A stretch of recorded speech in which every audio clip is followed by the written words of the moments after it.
অব্র, একদম বিরক্ত করবে না, আমি একটা গুরুত্বপূর্ণ কাজ করছি, দূরে থাকো। অব্র দরজার পাশে হেলান দিয়ে দাঁড়িয়েছিল, মুখে সেই চেনা দুষ্ট হাসি, চোখে অদ্ভুত এক জেদ। বিয়ের পর থেকে এই মেয়েটাকে বুঝতে পারছে না সে। একই ছাদের নিচে থাকে, একই ঘরে ঘুমায়, অথচ দূরত্বটা যেন মাইলের পর মাইল। তবুও অব্র হাল ছাড়ার ছেড়ে না। কেন দূরে সরিয়ে রাখছেন বৌজান? বিয়ের পর থেকে তো কাছেই আসতে পারলাম না। মানুষজন তো বলে বিয়ের পর নাকি বউ স্বামীকে ছাড়তেই চায় না, আর আমার কপালে পড়েছে উল্টোটা। দেখো, কাজের সময় বিরক্ত করো না। এমনিতেই যতক্ষণ বাসায় থাকি মাথা নষ্ট করে দাও। একটা কেস নিয়ে বসে আছি, মাথা কাজ করছে না তোমার জন্য। অব্র ধীরে ধীরে এগিয়ে এলো। টেবিলের উপর ছড়িয়ে থাকা ফাইলগুলো দেখেও তার মনোযোগ গেল না। তার পুরো দৃষ্টি আটকে আছে নীলার মুখে। ইউনিফর্ম না পরলেও মেয়েটার মধ্যে সে অফিসার সুলভ কঠিন ভাব সবসময় থাকে। তো কি করব বলুন? কাছে আসতে দেন না কেন? আমরা স্বামী স্ত্রী, কাছে আসা তো পাপ না। আমি তো অপরাধ করছি না, নিজের বউয়ের কাছে আসছি। চুপ করো অব্র, বলছি তো কাজ করছি, যাও তো চোখের সামনে থেকে। অব্র এবার আর থামলো না, ধীরে ধীরে টেবিলের পাশ ঘুরে নীলার একদম কাছে এসে দাঁড়ালো। নীলা বিরক্ত হয়ে তাকাতেই সে নিচু গলায় বলল, না, যাব না। আপনি আমাকে এড়িয়ে চলেন কেন বলেন তো? কাছে আসতে দেন না, আদর করতে দেন না, এভাবে তো চলতে পারে না। আমি কাছে আসতে চাই, ভালোবাসতে চাই। শাট আপ অব্র, তুমি বুঝতে পারো না আমি তোমাকে পছন্দ করি না। আমার সাথে কি তোমার যায়? তুমি একটা বেকার জুনিয়র ছেলে আর আমি একজন সিনিয়র পুলিশ অফিসার, কথাটা মাথায় রেখো। অব্র কিছুক্ষণ চুপ করে তাকিয়ে রইল। কথাগুলো যেন বুকের ভেতর লাগলো, কিন্তু মুখের হাসিটা হারালো না। সিনিয়র অফিসার বলেই কি আপনার এত অহংকার? অবশ্যই অহংকার, কারণ আমি এটা নিজ চেষ্টায় অর্জন করেছি। তোমার কোনো যোগ্যতা নেই আমার স্বামী হওয়ার। অব্র ধীরে মাথা নিচু করলো, তারপর আবার তাকালো তার দিকে, চোখে এবার অন্যরকম আত্মবিশ্বাস। কে বলতে পারে কার কি যোগ্যতা? সেটা তো সময় বলবে ম্যাডাম। অব্র, বিড়বিড় না করে চোখের সামনে থেকে যাও। বড় কেস এসেছে, সেটা হ্যান্ডেল করতে হবে। আমার মুড নষ্ট করো না। অব্র হঠাৎ টেবিলের উপর হাত রেখে ঝুঁকে পড়লো তার দিকে, ঠোঁটের কোণে দুষ্টু হাসি খেলছে। নো ম্যাডাম, আজকে আদর করতে এসেছি, আদর করেই সরব। খবরদার অব্র, টাচ করবে না। আমি বিয়ের রাতেই বলেছি, মানি না তোমাকে স্বামী হিসাবে, দূরে থাকো। কিন্তু অব্র যেন কিছুই শুনল না। কয়েক সেকেন্ডের মধ্যে নীলার হাত ধরে নিচের দিকে টেনে নিল। হঠাৎ ঘটে যাওয়া ঘটনায় নীলা হতভম্ব হয়ে গেল। অব্র ছাড়ো, কি করছো? কথা শেষ হওয়ার আগে অব্র তার ঠোঁটে নিজের ঠোঁট ডুবিয়ে দিল, শক্ত করে জড়িয়ে ধরলো তাকে। কয়েক মুহূর্তের জন্য পুরো ঘরটা নিস্তব্ধ হয়ে গেল। নীলা প্রথমে ধাক্কা দিতে লাগলো, রাগে শরীর কাঁপছে তার, কিন্তু অব্র ছাড়লো না। যেন এতদিনের জমে থাকা অভিমান, ভালোবাসা আর জেদ সব মিলিয়ে সেই চুমুতেই প্রকাশ পাচ্ছে। দূরে টেবিলের উপর রাখা ফোনটা তখন হঠাৎ বেজে উঠল, আর স্ক্রিনে ভেসে উঠল ডিপার্টমেন্ট থেকে জরুরি কল। অব্র কয়েক সেকেন্ড পর ধীরে ধীরে নীলাকে ছেড়ে দিল। দুজনেই হাঁপাচ্ছে। নীলার চোখ রাগে লাল হয়ে গেছে, ঠোঁট কাঁপছে অপমানে আর অপ্রস্তুততায়। ঠিক তখনই টেবিলের উপর রাখা ফোনটা একটানা বাজতেই থাকলো। অব্র বিরক্ত মুখে ফোনটার দিকে তাকিয়ে দাঁত চেপে বলল, ধুর শালার, কল আসার আর সময় পায় না নাকি? মানুষ একটু নিজের বউকে আদর করবে, সেটাও সহ্য হয় না কারোর। নীলা তাড়াতাড়ি নিজেকে সামলে নিল, চুল ঠিক করলো, মুখের কঠিন ভাবটা আবার ফিরিয়ে আনলো, যেন কয়েক সেকেন্ড আগের ঘটনাটা তার জীবনে ঘটেইনি। ফোনটা হাতে তুলে স্ক্রিনে তাকাতেই বুঝলো থানার কল। এক মুহূর্তও দেরি না করে কল রিসিভ করলো সে। হ্যালো, ইয়েস অফিসার নীলা স্পিকিং।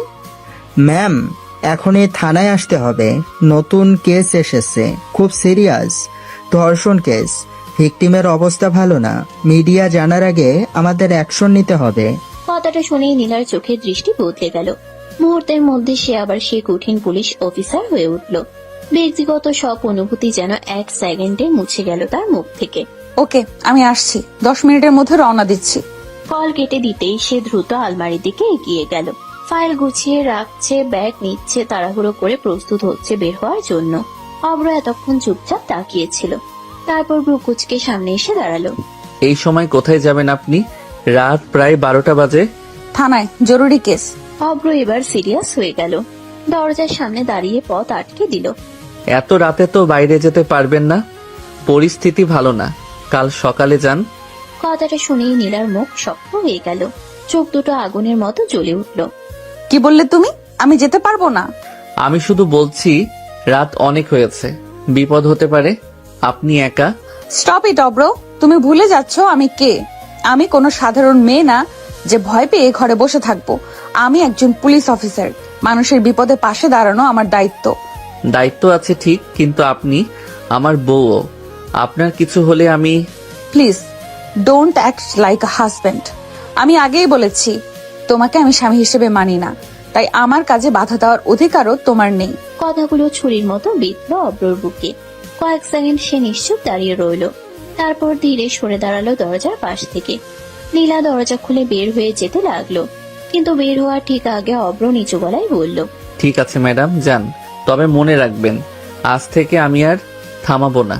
যা হওয়ার সামনে থেকেই দেখবো। নীলা এক সেকেন্ড থেমে গেল, কিন্তু পিছনে আর তাকালো না। শক্ত পায়ে বেরিয়ে গেল রাতের অন্ধকারে।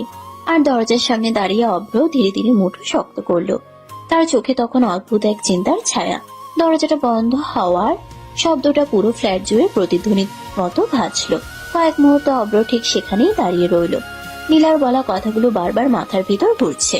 তোমাকে আমি স্বামী হিসেবে মানি না। মুখে হাসি থাকলেও ভিতরে কোথাও যেন একটা চাপা কষ্ট জমে উঠল। ধীরে ধীরে রুমে এসে বিছানার পাশে বসে পড়ল সে। ঘরটা অদ্ভুত নীরব লাগছে। কয়েক মিনিট আগেও যেখানে ঝগড়া, কথা আর উত্তেজনায় ভরা ছিল সবকিছু, এখন সেখানে শুধু শূন্যতা। অব্র মাথা নিচু করে বসে রইল কিছুক্ষণ, তারপর হঠাৎই উঠে দাঁড়ালো। চোখে সে পরিচিত দুষ্টু ভাব নেই এবার, বরং অদ্ভুত সিরিয়াস একটা ছায়া। না, এভাবে বসে থাকা যাবে না। যতই রাগ দেখাক, রাতের বেলা একা যেতে দিব নাকি? দ্রুত জ্যাকেটটা পরে নিল সে। ফোন আর বাইকের চাবি হাতে নিয়ে নিঃশব্দে বের হয়ে গেল বাসা থেকে। নিচে এসে দেখে নীলার গাড়িটা একটু আগেই রাস্তায় মোড় নিয়েছে। অব্র দূর থেকে নিজের বাইক স্টার্ট করলো। ইঞ্জিনের শব্দ কম রেখে ধীরে ধীরে গাড়িটার পেছনে চলতে লাগলো সে। দূরত্ব বজায় রেখে ফলো করছে, যেন কোনোভাবেই নীলা বুঝতে না পারে। রাত তখন গভীর, রাস্তার লাইটগুলো ফাঁকা, শহরের উপর হলুদ আলো ফেলছে। মাঝে মধ্যে পুলিশের গাড়ির লাল নীল লাইট ঝলসে উঠছে দূরে কোথাও। অব্রর চোখ পুরো সময় নীলার গাড়ির উপর। নিজের অজান্তেই নিচু গলায় বলল, যতই সিনিয়র অফিসার হন ম্যাডাম, আজকে আপনাকে একা ছাড়ছি না। কিছুক্ষণ পর গাড়িটা থানার সামনে গিয়ে থামলো। নীলা দ্রুত নেমে পড়ল, মুখে কঠিন ভাব, চোখে দায়িত্বের ছাপ স্পষ্ট। সে একবারও পিছনে তাকালো না। অব্র দূরে অন্ধকার পাশে বাইক থামিয়ে দাঁড়িয়ে রইল। হেলমেট খুলে থানার গেটের দিকে তাকিয়ে মুচকি হাসলো। যান ম্যাডাম, কাজ করেন, আমি আছি আশেপাশেই। ওদিকে নীলা দ্রুত ভেতরে ঢুকতেই কয়েকজন অফিসার উঠে দাঁড়ালো। সবাই স্পষ্ট বুঝতে পারছে কেসটা গুরুতর। পরিবেশ ভারী হয়ে আছে। একজন সাব ইন্সপেক্টর এগিয়ে এসে ফাইল বাড়িয়ে দিল। ম্যাম, ভিকটিম হসপিটালে আছে। প্রাইমারি রিপোর্ট এসেছে। ঘটনাটা আজ সন্ধ্যার দিকে হয়েছে। সন্দেহভাজন কয়েকজন নামও পাওয়া গেছে। নীলা চেয়ার টেনে বসলো। চোখের সামনে ফাইল খুলতেই তার মুখ আরো কঠিন হয়ে গেল। সব ডিটেলস লিখুন, টাইম, লোকেশন, প্রত্যক্ষদর্শী কারা ছিল, কিছু বাদ যাবে না। সে নিজেই কলম হাতে নিয়ে কেস ডায়েরিতে লিখতে শুরু করলো। দ্রুত কিন্তু নিখুঁত ভাবে প্রতিটা তথ্য নোট করছে। তার চোখে তখন শুধু দায়িত্ব, কোনো আবেগ নেই। থানার ভিতরে ব্যস্ততা বেড়ে গেল। কেউ ফোন করছে, কেউ রিপোর্ট আনছে, কেউ আবার সন্দেহ ভাজনদের লোকেশন ট্র্যাক করার চেষ্টা করছে। ঠিক সেই সময় থানার বাইরে অন্ধকারে দাঁড়িয়ে থাকা অব্র ধীরে ধীরে চারপাশে নজর বুলালো। তার দৃষ্টি হঠাৎ রাস্তার অপর পাশে দাঁড়িয়ে থাকা কয়েকজন সন্দেহজনক লোকের উপর গিয়ে থামলো। লোকগুলো থানার দিকেই তাকিয়ে ফিসফিস করছে। অব্রর চোখ মুহূর্তেই শুরু হয়ে গেল। ঠোঁটের কোণে ধীরে ধীরে অন্যরকম এক হাসি ফুটে উঠল। মনে হচ্ছে রাতটা শান্তিতে কাটবে না ম্যাডাম। থানার ভেতরে তখন পুরো পরিবেশটা টানটান উত্তেজনায় ভরা। রাত যত গভীর হচ্ছে, কেসটার গুরুত্ব ততই স্পষ্ট হয়ে উঠছে সবার কাছে। নীলা সামনে রাখা কেস ডায়েরিতে একটার পর একটা তথ্য লিখে যাচ্ছে। তার চোখে ঘুম নেই, ক্লান্তি নেই, শুধু দায়িত্ব আর রাগ। কারণ সে জানে এই ধরনের কেস শুধু একটা ফাইল না, একটা মেয়ের ভেঙে যাওয়া জীবন। ভিকটিমের স্টেটমেন্ট পুরোটা রেকর্ড করা হয়েছে? জি ম্যাম, কিন্তু মেয়েটা খুব ট্রমায় আছে, ঠিক মতন কথা বলতে পারছে না। নীলা কলম থামিয়ে কয়েক সেকেন্ড চুপ করে রইল, তারপর ধীরে বলল, যাই হোক, যারা এটা করেছে তাদের আজকে ধরতে হবে। আমি কোনো অজুহাত শুনতে চাই না। নীলা কলম থামিয়ে কয়েক সেকেন্ড চুপ করে রইল, তারপর ধীরে বলল, তার কণ্ঠ এতটাই কঠিন ছিল যে আশেপাশে দাঁড়িয়ে থাকা অফিসাররা পর্যন্ত সোজা হয়ে দাঁড়িয়ে গেল। ওদিকে থানার বাইরে দাঁড়িয়ে অব্র সবকিছু লক্ষ্য করছিল। দূর থেকে থানার ভেতরের আলো দেখা যাচ্ছে, কিন্তু তার নজর বারবার চলে যাচ্ছে রাস্তার ওই পাশে দাঁড়িয়ে থাকা লোকগুলোর দিকে। লোকগুলো বারবার ফোনে কথা বলছে, আবার থানার দিকে তাকাচ্ছে। আচরণটা একদম স্বাভাবিক লাগছে না। অব্র ধীরে বাইকের উপর হেলান দিয়ে দাঁড়িয়ে নিজের মনে বলল, ব্যাপারটা ঠিক পরিষ্কার না। শুধু কেস না, এর পিছনে অন্য কিছু আছে মনে হচ্ছে। ম্যাডাম থানায় ঢুকে গেছে, এখন কি করব? কথাটা শুনেই অব্রর চোখ ঠান্ডা হয়ে গেল। মুখের হাসিটা মিলিয়ে গিয়ে জায়গা নিল ভয়ঙ্কর শান্ত একটা ভাব। অব্র ধীরে হেলমেটটা আবার পরে নিল। ও, তাহলে টার্গেট আমার রাগী বউটা। ভুল জায়গায় এসেছো ভাইরা। আমি নিজে হাসপাতালে যাচ্ছি ভিকটিমের সাথে কথা বলতে। গাড়ি প্রস্তুত করুন। ম্যাম, বাইরের পরিস্থিতি একটু সন্দেহজনক লাগছে। অপরাধীরা ভয় দেখাতে চাইলে ভুল করছে। আমি ভয় পাই না, চলুন। সে দ্রুত বাইরে বের হয়ে এলো। ঠিক সেই সময় দূরে দাঁড়িয়ে থাকা লোকগুলো নড়ে চড়ে উঠল। একজন ধীরে ধীরে ফোন কানে তুলল, আর কয়েক গজ দূরে অন্ধকারে দাঁড়িয়ে অব্র সব দেখছে। তার চোখে এবার সম্পূর্ণ সতর্ক। অব্র নিচু গলায় বলল, আজ যদি কারো ভুল হয় তাহলে সেটা জীবনের সবচেয়ে বড় ভুল হবে। নীলা কিছুই বুঝতে না পেরে থানার সিঁড়ি দিয়ে নিচে নামছে, আর অন্ধকার রাত যেন ধীরে ধীরে বিপদের দিকে এগিয়ে আসছে। থানার সামনে রাতের বাতাসটা অদ্ভুত ভারী লাগছিল। চারপাশ প্রায় ফাঁকা, শুধু কয়েকটা লাইট পোস্টের আলো পড়ে জায়গাটা আধ অন্ধকার হয়ে আছে। নীলা দ্রুত পায়ে নিচে নেমে আসলো, তার হাতে ফাইল, মুখে সেই কঠিন অফিসার সুলভ ভাব, যেন পৃথিবীর কোনো কিছুই তাকে থামাতে পারবে না। ডিউটি অফিসার গাড়ির দরজা খুলে দাঁড়িয়েছিল। ম্যাম, গাড়ি রেডি। হাসপাতালে যেতে প্রায় 20 মিনিট লাগবে। ওকে, সময় নষ্ট করা যাবে না, চলুন। সে গাড়ির দিকে এগিয়ে যাচ্ছিল। ঠিক তখনই রাস্তার পাশে দাঁড়িয়ে থাকা সেই সন্দেহজনক লোকগুলো একে অপরের দিকে তাকালো। তাদের চোখে অস্বস্তিকর ইঙ্গিত। একজন ধীরে ধীরে সামনে এগোতে লাগলো। দূর থেকে সবকিছু লক্ষ্য করছিল অব্র। বাইকের পাশে দাঁড়িয়ে থাকা ছেলেটার চেহারায় আর আগের সেই হাসি খুশি ভাব নেই। চোখ দুটো অস্বাভাবিক ঠান্ডা হয়ে গেছে। অব্র নিজের মনে ফিসফিস করে বলল, একবার বলেছিলেন ম্যাডাম, আপনাকে একা ছাড়বো না।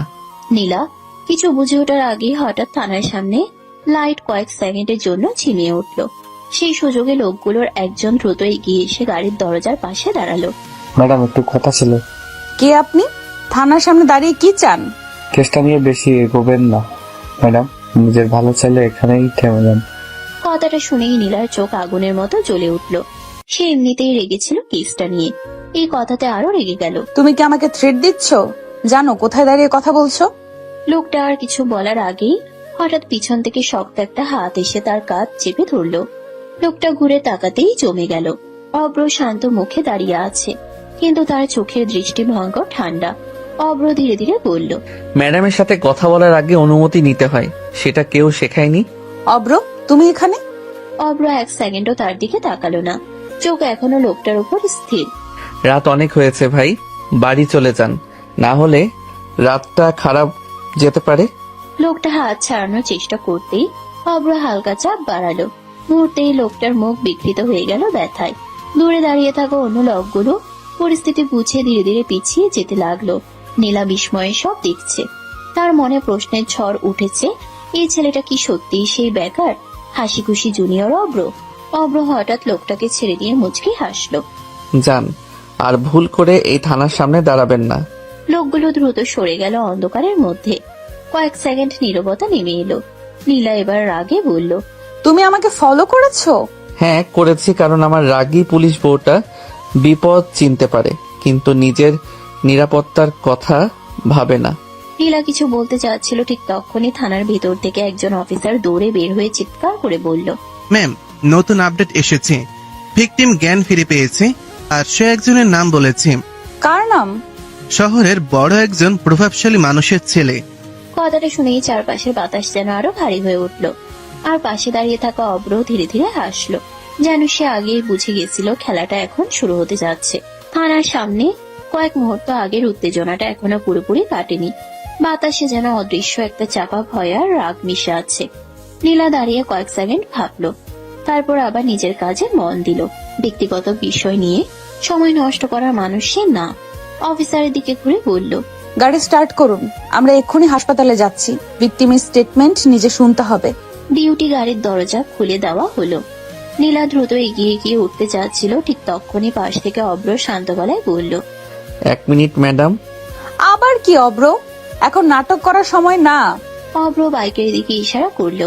কালো বাইকটা রাস্তার আলোয় চকচক করছে। সে হেলমেটটা হাতে নিয়ে দাঁড়িয়ে আছে। আমার বাইকে উঠুন, আমি নিয়ে যাই আপনাকে হাসপাতালে। দ্রুত পৌঁছাবেন। নীলা যেন বিশ্বাসই করতে পারলো না কথাটা। চোখ সরু করে তাকালো তার দিকে। এক্সকিউজ মি, এসব আমাদের কাজ, তোমার না। তুমি বাসায় যাও। কাজ আপনাদের ঠিকই, কিন্তু সাহায্য তো করতেই পারি। পুলিশ বউকে সাহায্য করা অপরাধ না মনে হয়? অভ্র প্লিজ, এটা কোনো ঘুরতে যাওয়ার জায়গা না, এটা সিরিয়াস কেস, তুমি বুঝবে না? বুঝি না? রাতের অন্ধকারে কারা আপনাকে থ্রেট দিতে এসেছিল দেখলেন তো একটু আগে। আবার কিছু হলে অফিসার হিসেবে শক্ত হতে পারেন, কিন্তু আমার কাছে আপনি শুধু অফিসার না। কথাটা শুনে নীলা কয়েক সেকেন্ড চুপ হয়ে গেল। তারপর আবার নিজেকে শক্ত করলো। আমি নিজের দায়িত্ব নিজে সামলাতে পারি, কারো প্রোটেকশন দরকার নেই আমার। প্রোটেকশন না ম্যাডাম, সঙ্গ দিচ্ছি। তাছাড়া শহরের এই সময় বাইক গাড়ির চেয়ে দ্রুত যাবে। কেসটা তো জরুরি, তাই না? নীলা বিরক্ত হয়ে গভীর শ্বাস নিল। সময় নষ্ট হচ্ছে বুঝতে পারছে সে। অফিসাররা দাঁড়িয়ে সব দেখছে বলেও অস্বস্তি লাগছে। শেষমেশ দাঁত চেপে বলল, ফাইন, শুধু সময় বাঁচানোর জন্য উঠছি, ভুল বুঝবে না। যত খুশি রাগ দেখান। উঠুন ম্যাডাম। নীলা অনিচ্ছায় বাইকের পিছনে উঠে বসলো। দূরত্ব বজায় রেখে বসেছে যেন স্পর্শও না লাগে। অব্র ইঞ্জিন স্টার্ট করতেই বাইক গর্জে উঠল। অব্র নিচু গলায় বলল, শক্ত করে ধরুন, রাস্তা ভালো না। দরকার নেই, আমি ঠিক আছি। কিন্তু কয়েক সেকেন্ড পরই বাইক দ্রুত মোড় নিতেই ভারসাম্য হারিয়ে ফেলল নীলা। বাধ্য হয়ে অব্রর কাঁধ শক্ত করে ধরে ফেলল। অব্রর ঠোঁটে ধীরে ধীরে দুষ্টু হাসি ফুটে উঠল। দেখলেন, মাঝে মাঝে জুনিয়রদের উপর ভরসা করাও খারাপ না। নীলা কিছু বলল না, শুধু রাতের বাতাসে তার চুল উঠতে লাগলো। আর অজান্তেই বুকের ভেতর অদ্ভুত একটা অনুভূতি জন্ম নিতে লাগলো। রাতের শহর তখন প্রায় নিস্তব্ধ। বাইকের গতির সাথে সাথে ঠান্ডা বাতাস এসে বারবার নীলার মুখে লাগছে। রাস্তার লাইটগুলো একটার পর একটা পিছনে পড়ে যাচ্ছে। অব্র খুব দ্রুত কিন্তু নিয়ন্ত্রিত ভাবে বাইক চালাচ্ছে। তার চোখ পুরো সময় সামনে, কিন্তু মন যেন অন্য কিছু হিসাব করছে। নীলা পিছনে বসে আছে চুপচাপ। প্রথমে দূরত্ব রেখে বসেছিল, কিন্তু রাস্তার হঠাৎ ব্রেক আর মোড়ের কারণে কয়েকবার ভারসাম্য হারিয়ে ফেলায় অজান্তেই অব্রর শার্ট শক্ত করে ধরে আছে। বিষয়টা বুঝতেই মুখ শক্ত করে অন্যদিকে তাকালো সে। স্পিড কমাও অব্র, এটা রেস না। চিন্তা করবেন না ম্যাডাম, আপনাকে নিরাপদে পৌঁছানো এখন আমার স্পেশাল ডিউটি। কিছুক্ষণ পর হাসপাতালের বড় গেট সামনে দেখা গেল। জরুরি বিভাগের সামনে লাল আলো জ্বলছে। কয়েকটা পুলিশ গাড়ি আগে এসে দাঁড়িয়ে আছে। বাইক থামাতেই নীলা দ্রুত নেমে পড়ল। হাসপাতালের ভেতরে ঢুকতে এক ধরনের ভারী পরিবেশ তাদের ঘিরে ধরলো। করিডোরে নার্সদের দৌড়াদৌড়ি, কোথাও কান্নার শব্দ, কোথাও আবার ফিসফিস করে কথা বলছে পুলিশ সদস্যরা। একজন সাব ইন্সপেক্টর নীলাকে দেখে এগিয়ে এলো। ম্যাম, আপনি এসে গেছেন। ভিকটিম আইসোলেশন কেবিনে আছে। ডাক্তার বলেছে অল্প সময় কথা বলা যাবে। কেউ বাইরে থাকবে, মিডিয়া যেন কিছু জানতে না পারে এক্ষুনি। আর সন্দেহভাজনদের লোকেশন ট্র্যাক করা শুরু করুন। সে দ্রুত কেবিনের দিকে হাঁটতে লাগলো। অব্র কিছুটা দূরে দাঁড়িয়ে সব দেখছে। তার চোখ চারপাশে ঘুরছে বারবার, যেন শুধু হাসপাতাল না, অন্য কিছু খুঁজছে। কেবিনের দরজা খুলতেই ভেতরে দৃশ্য দেখে নীলার মুখ শক্ত হয়ে গেল। বিছানায় শুয়ে আছে একটা তরুণী মেয়ে। শরীর কাঁপছে, চোখ লাল হয়ে ফুলে গেছে কান্নায়। পাশে তার মা বসে নিঃশব্দে কাঁদছে। নীলা ধীরে এগিয়ে গিয়ে নরম গলায় বলল, ভয় পেও না, আমি পুলিশ। যারা এটা করেছে তাদের কাউকে ছাড়বো না, তুমি শুধু সত্যিটা বলো। মেয়েটা কাঁপা কাঁপা চোখে তাকালো তার দিকে। কয়েক সেকেন্ড কিছু বলতে পারলো না। তারপর ধীরে ফিসফিস করে বলল, তারা অনেকজন ছিল ম্যাম, আমাকে গাড়িতে তুলে নিয়ে গিয়েছিল। তুমি কাউকে চিনতে পেরেছো? নাম বলতে পারবে? মেয়েটা চোখ বন্ধ করে কাঁদতে লাগলো। তারপর কষ্ট করে একটা নাম বলল, রায়হান। কেবিনের ভিতর মুহূর্তেই নীরবতা নেমে এলো। পাশে দাঁড়িয়ে থাকা অফিসার অবাক হয়ে নীলার দিকে তাকালো। অফিসার নিচু গলায় বলল, ম্যাম, এই রায়হান শহরের এমপির ছেলে। আইন সবার জন্য সমান, সে যার ছেলে হোক আজই গ্রেফতার হবে। ঠিক তখনই কেবিনের বাইরে দাঁড়িয়ে থাকা অভ্রর ফোনে একটা মেসেজ এলো। সেই স্ক্রিনে তাকাতেই চোখ শুরু হয়ে গেল। মেসেজে লেখা, কেসটা থেকে নীলাকে সরিয়ে নাও, না হলে সমস্যা হবে। অব্র ধীরে মাথা তুলে কেবিনের ভেতরে তাকালো। নীলা তখনও মেয়েটার হাত ধরে তাকে আশ্বাস দিচ্ছে। অব্র নিচু গলায় নিজেই বলল, মনে হচ্ছে খেলাটা অনেক বড়, আর ম্যাডাম বুঝতেই পারছে না কতটা বিপদের মধ্যে ঢুকে গেছে। ঠিক সেই সময় হাসপাতালের করিডোরে হঠাৎ কয়েকজন প্রভাবশালী লোক ঢুকে পড়ল। তাদের সাথে সিকিউরিটি গার্ডও আছে। পরিস্থিতি মুহূর্তেই বদলে যেতে শুরু করলো। হাসপাতালের করিডোরটা হঠাৎ করে অস্বাভাবিকভাবে ভারী হয়ে উঠল। কয়েকজন দামি পোশাক পরা লোক দ্রুত ভেতরে ঢুকলো। তাদের সাথে দুজন বডিগার্ডও আছে। চারপাশে দাঁড়িয়ে থাকা পুলিশ সদস্যরা একে অপরের দিকে তাকাতে লাগলো। সবাই বুঝে গেছে বড় কেউ এসেছে। কিছুক্ষণের মধ্যেই সামনে এসে দাঁড়ালো শহরের প্রভাবশালী এমপি সাহেব। বয়স 50-এর কাছাকাছি, কিন্তু চোখে সেই ক্ষমতার অহংকার স্পষ্ট। নীলা তখন কেবিন থেকে বের হচ্ছিল। সামনে এমপিকে দাঁড়িয়ে থাকতে দেখে থেমে গেল। অফিসার নীলা, অনেক নাম শুনেছি আপনার। খুব সাহসী অফিসার নাকি? এখানে প্রশংসা শুনতে আসিনি, এটা ক্রাইম সিন। আপনার এখানে থাকার অনুমতি নেই। এমপি হালকা হেসে পাশের লোকদের সরে যেতে ইশারা করলো। তারপর ধীরে ধীরে নীলার কাছে এগিয়ে এলো। দেখুন অফিসার, ছেলে ফেলে ভুল করে ফেলে মাঝে মাঝে, বিষয়টা বড় করার দরকার নেই। মিডিয়ায় গেলে সবারই সমস্যা হবে। আপনি কি বলতে চাইছেন পরিষ্কার করে বলুন। কেসটা এখানেই শেষ করে দিন। রিপোর্ট একটু পরিবর্তন হয়ে যাবে। মেয়েটার পরিবারকেও আমরা সামলে নিব। তার পাশের লোক একটা কালো ব্যাগ এগিয়ে দিল। ব্যাগটা সামান্য খুলতেই ভেতরে মোটা টাকার বান্ডেল দেখা গেল। করিডোরে দাঁড়িয়ে থাকা কয়েকজন অফিসার পর্যন্ত অবাক হয়ে গেল। যত টাকা লাগে বলবেন অফিসার, আপনার ভবিষ্যৎও সিকিউর হয়ে যাবে। ট্রান্সফার, প্রমোশন সব ব্যবস্থা হয়ে যাবে। এক সেকেন্ডের জন্য পুরো জায়গাটা নিস্তব্ধ হয়ে গেল। পরের মুহূর্তেই নীলার চোখ আগুনের মতো জ্বলে উঠল। নীলা হঠাৎ এত জোরে ব্যাগটা ঠেলে দিল যে সেটা মেঝেতে পড়ে টাকা ছড়িয়ে গেল চারদিকে। How dare you! আমাকে ঘুষি দিতে এসেছেন আপনি? তার কণ্ঠ এত জোরে গর্জে উঠল যে পুরো করিডোর কেঁপে উঠল। আপনার ছেলে একটা মেয়ের জীবন নষ্ট করেছে, আর আপনি টাকা দিয়ে সেটা চাপা দিতে চান? আইনকে খেলনা মনে হয় নাকি? কথা বুঝে বলবেন অফিসার, আপনি জানেন না কার সাথে কথা বলছেন। খুব ভালো করে জানি, একজন অপরাধীর বাবার সাথে কথা বলছি। আর শুনে রাখুন, আমার ইউনিফর্ম বিক্রি করার জন্য না। চারপাশে দাঁড়িয়ে থাকা পুলিশ সদস্যরা পর্যন্ত অবাক হয়ে তাকিয়ে আছে। কেউ এত সরাসরি এমপির সাথে কথা বলার সাহস দেখায় না।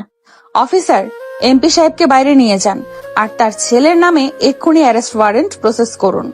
এই সাহসের মূল্য দিতে হবে আপনাকে অফিসার নীলা, খুব শীঘ্রই বুঝবেন। আমি প্রতিদিন অপরাধীদের হুমকি শুনি, নতুন কিছু বলেনি। দরজা ওইদিকে। এমপির আগে ফুসতে ফুসতে চলে গেল। সবাই যখন হতবাক হয়ে দাঁড়িয়ে আছে, তখন করিডোরের এক কোণে দেয়ালে হেলান দিয়ে দাঁড়িয়ে থাকা অব্র ধীরে ধীরে হাসলো। তার চোখে গর্ব স্পষ্ট। অব্র নিচু গলায় বলল, জানতাম আমার রাগী পুলিশ বউ টাকা দেখে মাথা নত করবে না, কিন্তু ম্যাডাম আপনি এখন খুব বড় ঝামেলায় পড়ে গেলেন। ঠিক তখনই হাসপাতালের লাইট কয়েক সেকেন্ডের জন্য নিভে আবার জ্বলে উঠল। আর দূরে কেউ একজন ফোনে বলছে। প্ল্যান বি শুরু করো। হাসপাতালের করিডোরে এমপি চলে যাওয়ার পরও উত্তেজনার রেশ কাটছিল না। মেঝেতে ছড়িয়ে থাকা টাকার বান্ডেলগুলো এখনো কেউ তুলতে সাহস পাচ্ছে না। সবাই বুঝে গেছে আজকের রাতটা সাধারণ কোনো রাত না। নীলা কয়েক সেকেন্ড স্থির দাঁড়িয়ে রইল। তার বুক ওঠানামা করছে রাগে, চোখে স্পষ্ট আগুন জ্বলছে। তারপর নিজেকে সামলে নিয়ে কঠিন গলায় বলল, সব টাকা সিজ করুন, এগুলো প্রমাণ হিসেবে থানায় পাঠানো হবে। আর কেউ যেন বাইরে একটা কথাও লিক না করে। অফিসাররা দ্রুত কাজে লেগে গেল। ওদিকে করিডোরের এক পাশে দাঁড়িয়ে অভ্র সব দেখছিল।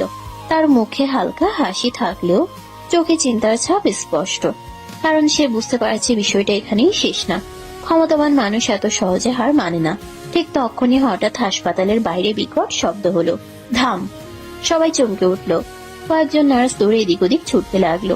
বাইরে যেন হঠাৎ বিশৃঙ্খলা শুরু হয়েছে। একজন কনস্টেবল দৌড়ে এসে হাঁপাতে হাঁপাতে বলল, ম্যাম, বাইরে কিছু লোক ঝামেলা করছে।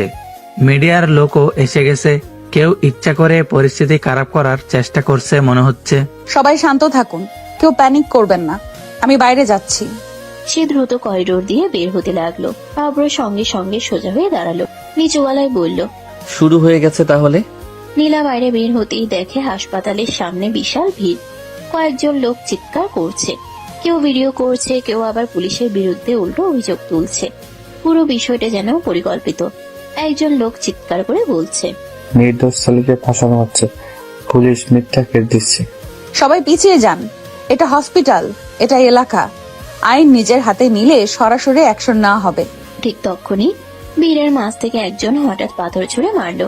পাথরটা সোজা নীলার দিকে আসছিল, কিন্তু মুহূর্তের মধ্যে কেউ সামনে এসে দাঁড়ালো। ঠাস, পাথরটা এসে অব্রর কাঁধে লাগলো। নীলা অবাক হয়ে তাকিয়ে গেল। অব্র, তুমি এখানে কি করছো? বলেছিলাম না ম্যাডাম, পুলিশ বউকে একা ছাড়ি না। তার চোখ এবার ভিড়ের দিকে গেল। কয়েক সেকেন্ডের জন্য সে হাসি খুশি ছেলেটা পুরো বদলে গেল। দৃষ্টি এত ঠান্ডা হয়ে উঠল যে সামনে দাঁড়িয়ে থাকা কয়েকজন নিজে থেকেই পিছিয়ে গেল। অব্র নিচু গলায় বলল, যারা খেলাটা শুরু করেছে মনে হয় তারা জানে না শেষটা কত খারাপ হতে পারে। নীলা প্রথমবারের মতো অব্রর দিকে অন্যরকম দৃষ্টিতে তাকালো। তার মনে প্রশ্ন জন্মাচ্ছে, এই মানুষটা আসলে কে? আর দূরে দাঁড়িয়ে কেউ একজন ফোনে বলল, মেয়েটাকে ভয় দেখে লাভ নেই, এখন অফিসারকেই সরাতে হবে। হাসপাতালের সামনে রাতটা যেন আগে থেকে আরো অন্ধকার ও ভয়ঙ্কর হয়ে উঠেছে। বাতাসে অদ্ভুত চাপা আওয়াজ, দূরে গাড়ির হর্ন আর চিৎকার মিলেমিশে এক ভয়ঙ্কর সুর তৈরি করছে। নীলা পুরো ভিড়ের দিকে তাকিয়ে দাঁড়িয়ে আছে। তার চোখে রাগ আর দৃঢ়তার মিশ্রণ স্পষ্ট। সবাই অশান্তি সৃষ্টির চেষ্টা করছেন কেন?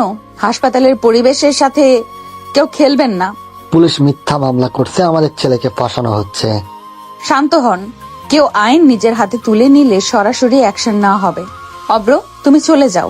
বলেছি না, রাতের এই ঝড় মোকাবেলা করতে একা হবেন না। পুলিশ বউকে কেউ একা ঠুকতে পারবে না। ভিড়ের মধ্যে কিছু লোক অবাক হয়ে পিছিয়ে গেল। অব্রের চোখের সেই দৃষ্টি ঠান্ডা এবং গভীর, মুহূর্তে তাদের ভীত করে দিল। নীলা নিজের শ্বাস নিয়ে ধীরে বলল, তুমি আবার বিপদে পড়তে যাচ্ছ। এইভাবে তুমি নিজেকে।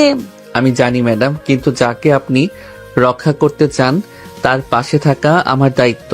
হাসপাতালের বাইরে ধীরে ধীরে পরিস্থিতি কিছুটা নিয়ন্ত্রণে এলো। ভিড় সরিয়ে পুলিশ ব্যারিকেড টেনে ফেলেছে। মিডিয়ার লোকদের নিরাপদ দূরত্বে রাখা হলো। হাসপাতালের করিডোরে এখন শান্তি নেমে এসেছে, কিন্তু নীলা পুরোপুরি ক্লান্ত, চোখে গভীর অস্থিরতা, শরীরে মানসিক চাপ স্পষ্ট। অব্র দূরে দাঁড়িয়ে নীলার দিকে তাকালো, নিচু গলায় বলল, ম্যাডাম, এখন বাসায় চলুন। আপনি একা ক্লান্ত হয়ে পড়েছেন। আমি ঠিক আছি। হ্যাঁ চলো। সত্যি আজ শরীরটা একেবারে টায়ার্ড হয়ে গেছে। ঠিক আছে, তবে আগে আমাকে কথা দিতে হবে আপনি ক্লান্ত, আমি আপনার পাশে থাকবো। নদীর মতো শান্ত রাতের বাতাসে তারা ধীরে ধীরে গাড়ির দিকে এগোলো। অব্র বাইকের পাশ দিয়ে এগিয়ে হালকা ইশারা করলো। বাইকে উঠুন ম্যাডাম, বাসায় পৌঁছানো দ্রুত হবে। নীলা প্রথমে কিছুটা দ্বিধা করলেও ধীরে ধীরে বাইকের পিছনে বসলো। মাথা একটু নিচু করে নিয়েছে, যেন আর কোনো ঝুঁকি না থাকে। রাস্তা ক্রমশ ফাঁকা, হালকা বাতাসে চুল উড়ে যাচ্ছে। অব্র চালাচ্ছে মনোযোগ দিয়ে, আর নীলা শুধু চুপচাপ বসে আছে। শরীর আর মন দুটোই ক্লান্ত। বাসে পৌঁছানোর পরই দুজন ধীরে ধীরে ভিতরে ঢুকলো। নীলা টানা এক দীর্ঘশ্বাস ফেলল। উফ, শেষমেশ কত ক্লান্ত লাগে। হ্যাঁ ম্যাডাম, এখন আর কিছু নয়, শুধু বিশ্রাম। কিন্তু দুজনেরই মনে হঠাৎ এক অদ্ভুত অনুভূতি হলো, খাবারের জন্য খিদে। নীলার মাথা ঘোরাতে লাগলো। অব্র, আমার সত্যি খিদে পেয়েছে। চিন্তা নেই, আমি লুডুস বানিয়ে আনি, আমরা দুজন মিলে খাবো। কিছুক্ষণ পর রান্নাঘরের পাশে দুজন বসে নুডলসের প্যাকেট খুললো। খাবারের গন্ধে যেন ক্লান্তি আর রাগ মিলিয়ে যাচ্ছে। দুজনই একটু একটু করে শান্ত হতে লাগলো। নীলা চুপচাপ খাচ্ছিল, অব্র তার দিকে তাকিয়ে মৃদু হাসলো। দেখলাম ব্যস্ত রাতের পর খাবারের এই মুহূর্তটা অনেক শান্তি দেয়। খাওয়া শেষ হতেই ঘরে নীরবতা নেমে এলো। নুডলসের বাক্স ফাঁকা, কিন্তু দুজনের শরীর ও মন এখনো ক্লান্ত। নীলা আস্তে আস্তে বলল, উফ, এত ক্লান্তি। হ্যাঁ, মনে হচ্ছে শুয়ে পড়লে ভালো হয়। অব্র হঠাৎ ধীরে এগিয়ে এসে তাকে কোলে তুলে নিল। নীলা হতবাক হয়ে চেঁচিয়ে উঠল, কি করছো অব্র? পুলিশ হয়ে বড় বড় কেস হ্যান্ডেল করেন, আর আপনার মতো ক্লান্ত বউকে একা থাকতে দিতে পারবো না। আমার পা আছে, আমি নিজেই হাঁটতে পারি। হাঁটার দরকার কি বউজান? আমি থাকি তো সবকিছু নিজের মতো করে ঠিক করি। কথা শেষ হতেই সে নীলাকে কোলে নিয়ে রুমের দিকে এগোলো। নীলা ভেতরে গিয়ে বিছানায় নামার চেষ্টা করলো, কিন্তু অব্র কোলে ধরে বিছানায় স্থির করলো। উফ অব্র, এবার তো নিজেই নামতে পারি। কাজ তো হলো ম্যাডাম, এখন স্বামীর মনোরঞ্জনের পালা। তোমার পাগলামি দেখলে রাগ লাগে অব্র। অব্র বিন্দু মাত্র পাত্তা না দিয়ে ধীরে ধীরে নীলার ঠোঁটে ঠোঁট ডুবিয়ে কিস করতে লাগলো। নীলা চমকে সরিয়ে দিল। উফ উফ অব্র, তুমি কি করছো? অব্র কিছু বলল না, আবার কিস শুরু করলো। এবার আর কোনো শব্দ নেই, শুধু দুজনে নিঃশ্বাস আর কণ্ঠের ফিসফিস। নীলা একবার আরো জোরে ঠেললো, উফ, তোমার কি কাজ নেই? এবার থামো। কিন্তু অব্র ঠোঁট থেকে ঠোঁট সরাতে নারাজ, চোখে হাসি, মনে দুষ্টুমি। আর কি করবে বউজান, এই রাত এই মুহূর্ত পুলিশি কাজ শেষ, স্বামীর দায়িত্বই তো শুরু হলো। নীলা চুপচাপ ঠোঁট চেপে ধরল। অগোচরে তার মন ধীরে ধীরে সেই ক্লান্তি আর রাগের মাঝে কিছুটা অদ্ভুত উষ্ণতা অনুভব করতে লাগলো। রাতটা ধীরে ধীরে তাদের জন্য এক অন্যরকম রোমান্টিক উত্তেজনায় মোড়ালো। রাতের সব অস্থিরতা, রাগ, অভিমান আর টানাপোড়েন যেন গভীর ঘুমের ভেতর কোথাও মিলিয়ে গিয়েছিল। ভোরের আলো ধীরে ধীরে জানালার ফাঁক গলে ঘরে ঢুকছে। হালকা সোনালি রোদ এসে পড়েছে নীলার মুখে। নীলা ধীরে ধীরে চোখ মেলল, কিছুক্ষণ চাঁদের দিকে তাকিয়ে রইল। গত রাতের ঘটনাগুলো যেন সিনেমার দৃশ্যের মতো ভেসে উঠছে। তারপর মাথা ঝাঁকিয়ে উঠে বসলো। আজ অনেক কাজ, নিজেকে সামলে নিতে হবে। সে চুপচাপ বাথরুমে ঢুকে গোসল করে নিল। ঠান্ডা পানির ছোঁয়ায় শরীর মন কিছুটা সতেজ হয়ে উঠল। আয়নার সামনে দাঁড়িয়ে চুল মুছতে মুছতে নিজের চোখের দিকে তাকালো। শক্ত, আত্মবিশ্বাসী, তবুও কোথাও যেন নরম একটা রেখা তৈরি হয়েছে। গোসল শেষ করে সাদামাটা একটা শাড়ি পরে নিচে নামতেই রান্নাঘর থেকে ভেসে আসছে মশলার সুগন্ধ। পেঁয়াজ রসুন ভাজার গন্ধে পুরো বাড়ি যেন উষ্ণ হয়ে উঠেছে। নীলা নিচে গিয়ে দেখলো অব্রর মা চুলার সামনে দাঁড়িয়ে রান্না করছেন। মা, আপনি একা একা করছেন কেন? আমাকে ডাকেননি কেন? আরে মা, তুমি তো সারা রাত কাজ করেছো, ভোরে এসে ঘুমিয়েছো, তোমাকে আবার ডাকবো নাকি? কাজ তো আমার দায়িত্ব, আর ঘরের কাজও দায়িত্ব। আমি সাহায্য করি। তুমি না সত্যি অন্যরকম মেয়ে, বাইরে এত বড় অফিসার আর ঘরে এত সাধারণ। ইউনিফর্ম খুললে আমি শুধু এই বাড়ির বউ। সে চুলার পাশে দাঁড়িয়ে ডাল নেড়ে দিল, তরকারিতে লবণ মেপে দিল। দুজনের মাঝে ধীরে ধীরে একটা মিষ্টি আলাপ জমে উঠল। সংসারের ছোটখাটো গল্প, বাজারের কথা, পড়ার খবর। ঠিক তখনই ওপরে সিঁড়ি দিয়ে আলস্য ভরা পায়ে নামতে লাগলো অভ্র। চুল এলোমেলো, চোখ আধ খোলা। এ কি সকাল সকাল পুলিশ ম্যাডাম কিচেনে? পুলিশ ম্যাডাম না, বাড়ির বউ। ও, তাহলে আজ আমার কপাল ভালো। তোমরা দুজন আবার শুরু করো না, আগে নাস্তা করো। রান্নাঘরের ভিতর সকালবেলার সেই উষ্ণ পরিবেশে যেন নতুন এক দিনের শুরু হলো। গত রাতে সব উত্তেজনা, রাগ আর অস্থিরতার পর আজকে সকালটা একটু অন্যরকম, শান্ত, ঘরোয়া, আর কোথাও যেন সম্পর্কে শুকনো এক বদল। সকালের নাস্তায় টেবিল ভরে গেছে গরম পরোটা, ডাল আর ডিম ভাজিতে। রান্নাঘরের উষ্ণ গন্ধে ঘরটা ভরে আছে। নীলা প্লেটে খাবার তুলে বসেছে, কিন্তু চোখে সে আগের দৃঢ়তা, যেন মনটা পুরোপুরি বিশ্রাম নেয়নি। অব্র চেয়ারে হেলান দিয়ে বলল, আজকে কিন্তু আর কোনো কেস না, আজ শান্তিতে খাওয়া হবে। আমার হাতে কি সময় থাকে বসে থাকার? দুজনেই চুপচাপ খাও, সকাল সকাল ঝগড়া না। ঠিক তখনই নীলার ফোনটা টেবিলের উপর কাঁপতে শুরু করলো। স্ক্রিনে ভেসে উঠলো থানা। টেবিলের পরিবেশ মুহূর্তে বদলে গেল। নীলা ফোনটা রিসিভ করতেই ওপাশ থেকে তাড়াহুড়া ভরা কণ্ঠ, ম্যাম, আসামি রায়হানের ওপর আমরা নজর রেখেছিলাম। সে এখন বিদেশ পালানোর প্ল্যান করছে। আজ রাতের ফ্লাইটের চেষ্টা করছে। লোকেশন? ম্যাম, এয়ারপোর্টের দিকে মুভ করছে। আমাদের টিম ফলো করছে। আমি এক্ষুনি আসছি, ওকে হাতে নাতে ধরবো, এক পাও বের হতে পারবে না। এখনই? নাস্তা তো শেষ করলেন না? অপরাধীরা সময় দেখে পালায় না অব্র, দায়িত্ব ডাকলে আমাকে যেতে হবে। সাবধানে যেও মা। চিন্তা করবেন না, আজই শেষ করব এই কেস। আমি যাচ্ছি আপনার সাথে। না, এটা অফিসিয়াল অপারেশন। তুমি শুধু অফিসার না, আপনি আমার স্ত্রীও। বিপদে একা যেতে দেব না। ফোনটা কেটে যাওয়ার পরও কয়েক সেকেন্ড নীলা স্থির দাঁড়িয়ে রইল। চোখের ভিতর আগুনের মতো দৃঢ়তা, ঠোঁট শক্ত করে চেপে ধরা। সকালের শান্ত পরিবেশ যেন মুহূর্তেই বদলে গেছে। সে ধীরে ধীরে সিঁড়ি বেয়ে উপরে উঠতে লাগলো। প্রতিটা পা ফেলায় যেন একটা সিদ্ধান্তের শব্দ। অব্র নিচ থেকে তাকিয়ে আছে। নীলা, এখন কথা বলার সময় না। রুমে ঢুকে দরজাটা ভেতর থেকে লাগিয়ে দিল। কয়েক সেকেন্ড দেয়ালের সাথে হেলান দিয়ে চোখ বন্ধ করলো। তারপর ধীরে আলমারির দরজা খুললো। ভেতরে ঝুলছে তার ইউনিফর্ম, ইস্ত্রি করা, পরিপাটি, গর্বের প্রতীক। নীলা ইউনিফর্মটা হাতে তুলে নিল, আঙ্গুল বুলিয়ে নিল কাঁধের ব্যাজে। আজ পালাতে পারবো না রায়হান। সে দ্রুত শাড়ি বদলে ইউনিফর্ম পরে নিল। বোতামগুলো এক এক করে লাগাতে লাগাতে তার চোখের কোমলতা মিলিয়ে গেল। জায়গা নিল কঠোর দায়িত্ববোধ। কোমরে বেল্ট পরলো, হোলস্টারে সার্ভিস পিস্তল ঠিক করলো। চুল শক্ত করে বেঁধে আয়নার সামনে দাঁড়ালো। আয়নায় এখন আর ঘরের বউ না, দাঁড়িয়ে আছে এক সিনিয়র পুলিশ অফিসার। ঠিক তখন দরজায় হালকা নক। ঢুকবো? নীলা দরজা খুলল। অব্র কিছুক্ষণ চুপচাপ তাকিয়ে রইল, তারপর শান্ত কণ্ঠে বলল, যখন ইউনিফর্ম পরেন আপনাকে আলাদা লাগে? কারণ তখন আমি শুধু তোমার নীলা না, আমি আইনের প্রতিনিধি। সাবধানে থাকবেন, লোকটা মরিয়া হয়ে আছে। মারিয়া অপরাধী যতই হোক, আইন তার চেয়ে শক্ত। সে ক্যাবটা হাতে নিয়ে বেরিয়ে গেল। সিঁড়ি দিয়ে নামার সময় বুটের শব্দে পুরো বাড়ি কেঁপে উঠেছে যেন। মা দরজার পাশে দাঁড়িয়ে দোয়া করছেন। আল্লাহ ভরসা মা। নীলা মায়ের দিকে তাকিয়ে হালকা মাথা নেড়ে বেরিয়ে গেল।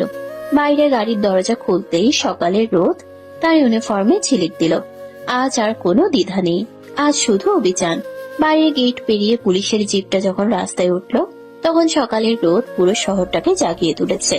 কিন্তু নীলার চোখে কোনো সকাল নেই, আছে শুধু দায়িত্ব, কৌশল আর তারা। ড্রাইভার আয়নায় তাকিয়ে বলল, ম্যাম সরাসরি এয়ারপোর্ট? না, আগে থানায়। অপারেশনের প্ল্যান ছাড়া কেউ নড়বে না। জিপটা দ্রুত থানার ভিতরে ঢুকলো। গেট খুলতে কনস্টেবলরা স্যালিউট দিল। থানার ভেতরে ঢুকেই নীলা সরাসরি কনফারেন্স রুমে গেল। টেবিলের উপর ম্যাপ ছড়িয়ে দেওয়া হলো। কয়েকজন অফিসার দাঁড়িয়ে আছে প্রস্তুত হয়ে। রায়হান এখন পালানোর মুডে আছে। পালাতে চাইলে সে সরাসরি এয়ারপোর্টে যাবে না, মাঝপথে সেফ হাউসে লুকাতে পারে। ম্যাম, আমাদের সোর্স বলছে সে আজ দুপুরের আগেই বের হবে। এই 3টা রোড ব্লক করো। সাদা পোশাকে লোক থাকবে, আর কেউ ফায়ার ওপেন করবে না আমার অর্ডার ছাড়া। আমরা তাকে জীবিত চাই। জি ম্যাম। আজ কেউ ভুল করবে না। সে অনেক মেয়ের জীবন নষ্ট করেছে। আজ তার পালানোর শেষ দিন। দ্রুত টিম ভাগ হয়ে গেল। গাড়ির ইঞ্জিনের শব্দে পুরো থানার চত্বর গমগম করছে। কিছুক্ষণ পর খবর এলো, ম্যাম, টার্গেট গাড়ি নিয়ে বেরিয়েছে। ফলো করো, দূরত্ব বজায় রাখো। রাস্তার উপর হালকা ট্রাফিক। সামনে কালো রঙের একটা গাড়ি দ্রুত গতিতে এগোচ্ছে। অফিসার ফিসফিস করে বলল, ম্যাম, ও সন্দেহ করছে, স্পিড বাড়াচ্ছে। হঠাৎ রায়হানের গাড়ি একটা মোড় ঘুরে হঠাৎ ব্রেক কষলো। দরজা খুলে দৌড় দিতে লাগলো ভেতরের গলির দিকে। নীলা জিপ থেকে নেমেই চিৎকার করলো, রায়হান থামো, পুলিশের হাতে নিজেকে সমর্পণ করো। রায়হান পিছনে তাকিয়ে দৌড় বাড়ালো। নীলা দৌড়ে তাকে চেপে ধরলো। 2 জন অফিসার মিলে মাটিতে ফেলে হাতকড়া পরিয়ে দিল। রায়হান হাঁপাতে হাঁপাতে বলল, ম্যাডাম ভুল বোঝাবুঝি হয়েছে। আদালতে বলবে আইনের হাত লম্বা হয়, জানলে পালাতে আসতে না। হাতকড়া পরা অবস্থায় রায়হানকে গাড়িতে তোলা হলো। অপারেশন শেষ।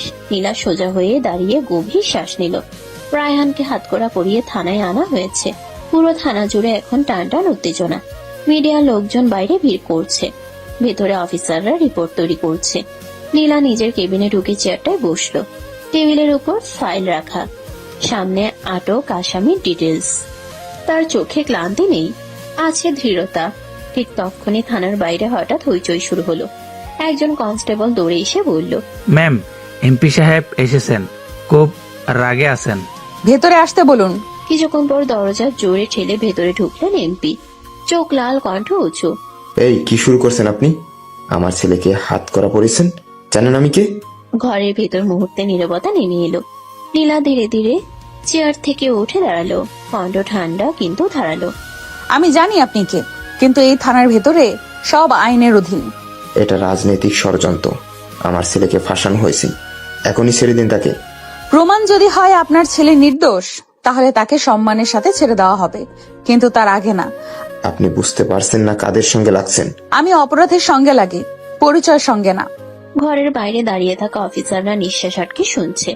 এমপি আবার বললেন, আপনার চাকরি টিকবে না। আমার চাকরি জনগণের জন্য, ভয় দেখিয়ে আমাকে থামানো যাবে না। কিছুক্ষণ দুজনের চোখাচোখি। ঘরের ভিতর যেন তীব্র বিদ্যুৎ চমকাচ্ছে। শেষমেশ এমপির আগে ফুসতে ফুসতে বেরিয়ে গেলেন। দরজা বন্ধ হতে একজন অফিসার বলল, ম্যাম, চাপ আসবে। চাপ যতই আসুক, কেসটা প্রমাণ সহ শেষ করব। আইন বিক্রি হয় না। থানার ভেতর তখনও চাপা উত্তেজনা। এমপি বেরিয়ে যাওয়ার পরও পরিবেশ পুরোপুরি স্বাভাবিক হয়নি। অফিসাররা ফাইল নিয়ে ব্যস্ত। কেউ ফোনে রিপোর্ট দিচ্ছে, কেউ আসামির জবানবন্দি লিখছে। নীলা নিজের কেবিনে বসে কেস ডায়েরির পাতা উল্টাচ্ছে। চোখে ক্লান্তি নেই, কিন্তু ভেতরে জমে আছে দিনের চাপ। ঠিক তখন দরজায় হালকা নক। ভেতরে আসুন। দরজা খুলতেই অভ্র ঢুকে পড়ল।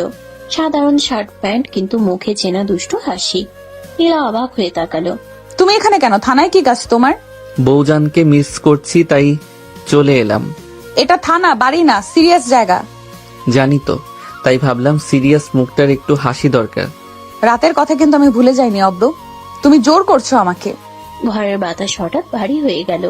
অব্রের মুখের হাসি একটু ম্লান হলো, কিন্তু সে হালকা স্বরে বলল, জোর না, ভালোবেসেছি, মারিনি তো। ভালোবাসা মানে কারো ইচ্ছাকে অগ্রাহ্য করা না। আমি না বলেছিলাম। আপনি সব সময় দেয়াল তুলে রাখেন নীলা, আমি শুধু সেই দেয়াল ভাঙতে চেয়েছি। দেওয়াল ভাঙার আগে দরজায় নক করতে হয়, এটা মনে রেখো। কথাগুলো নরম কিন্তু ভীষণ স্পষ্ট। অব্র কিছুক্ষণ চুপ করে রইল।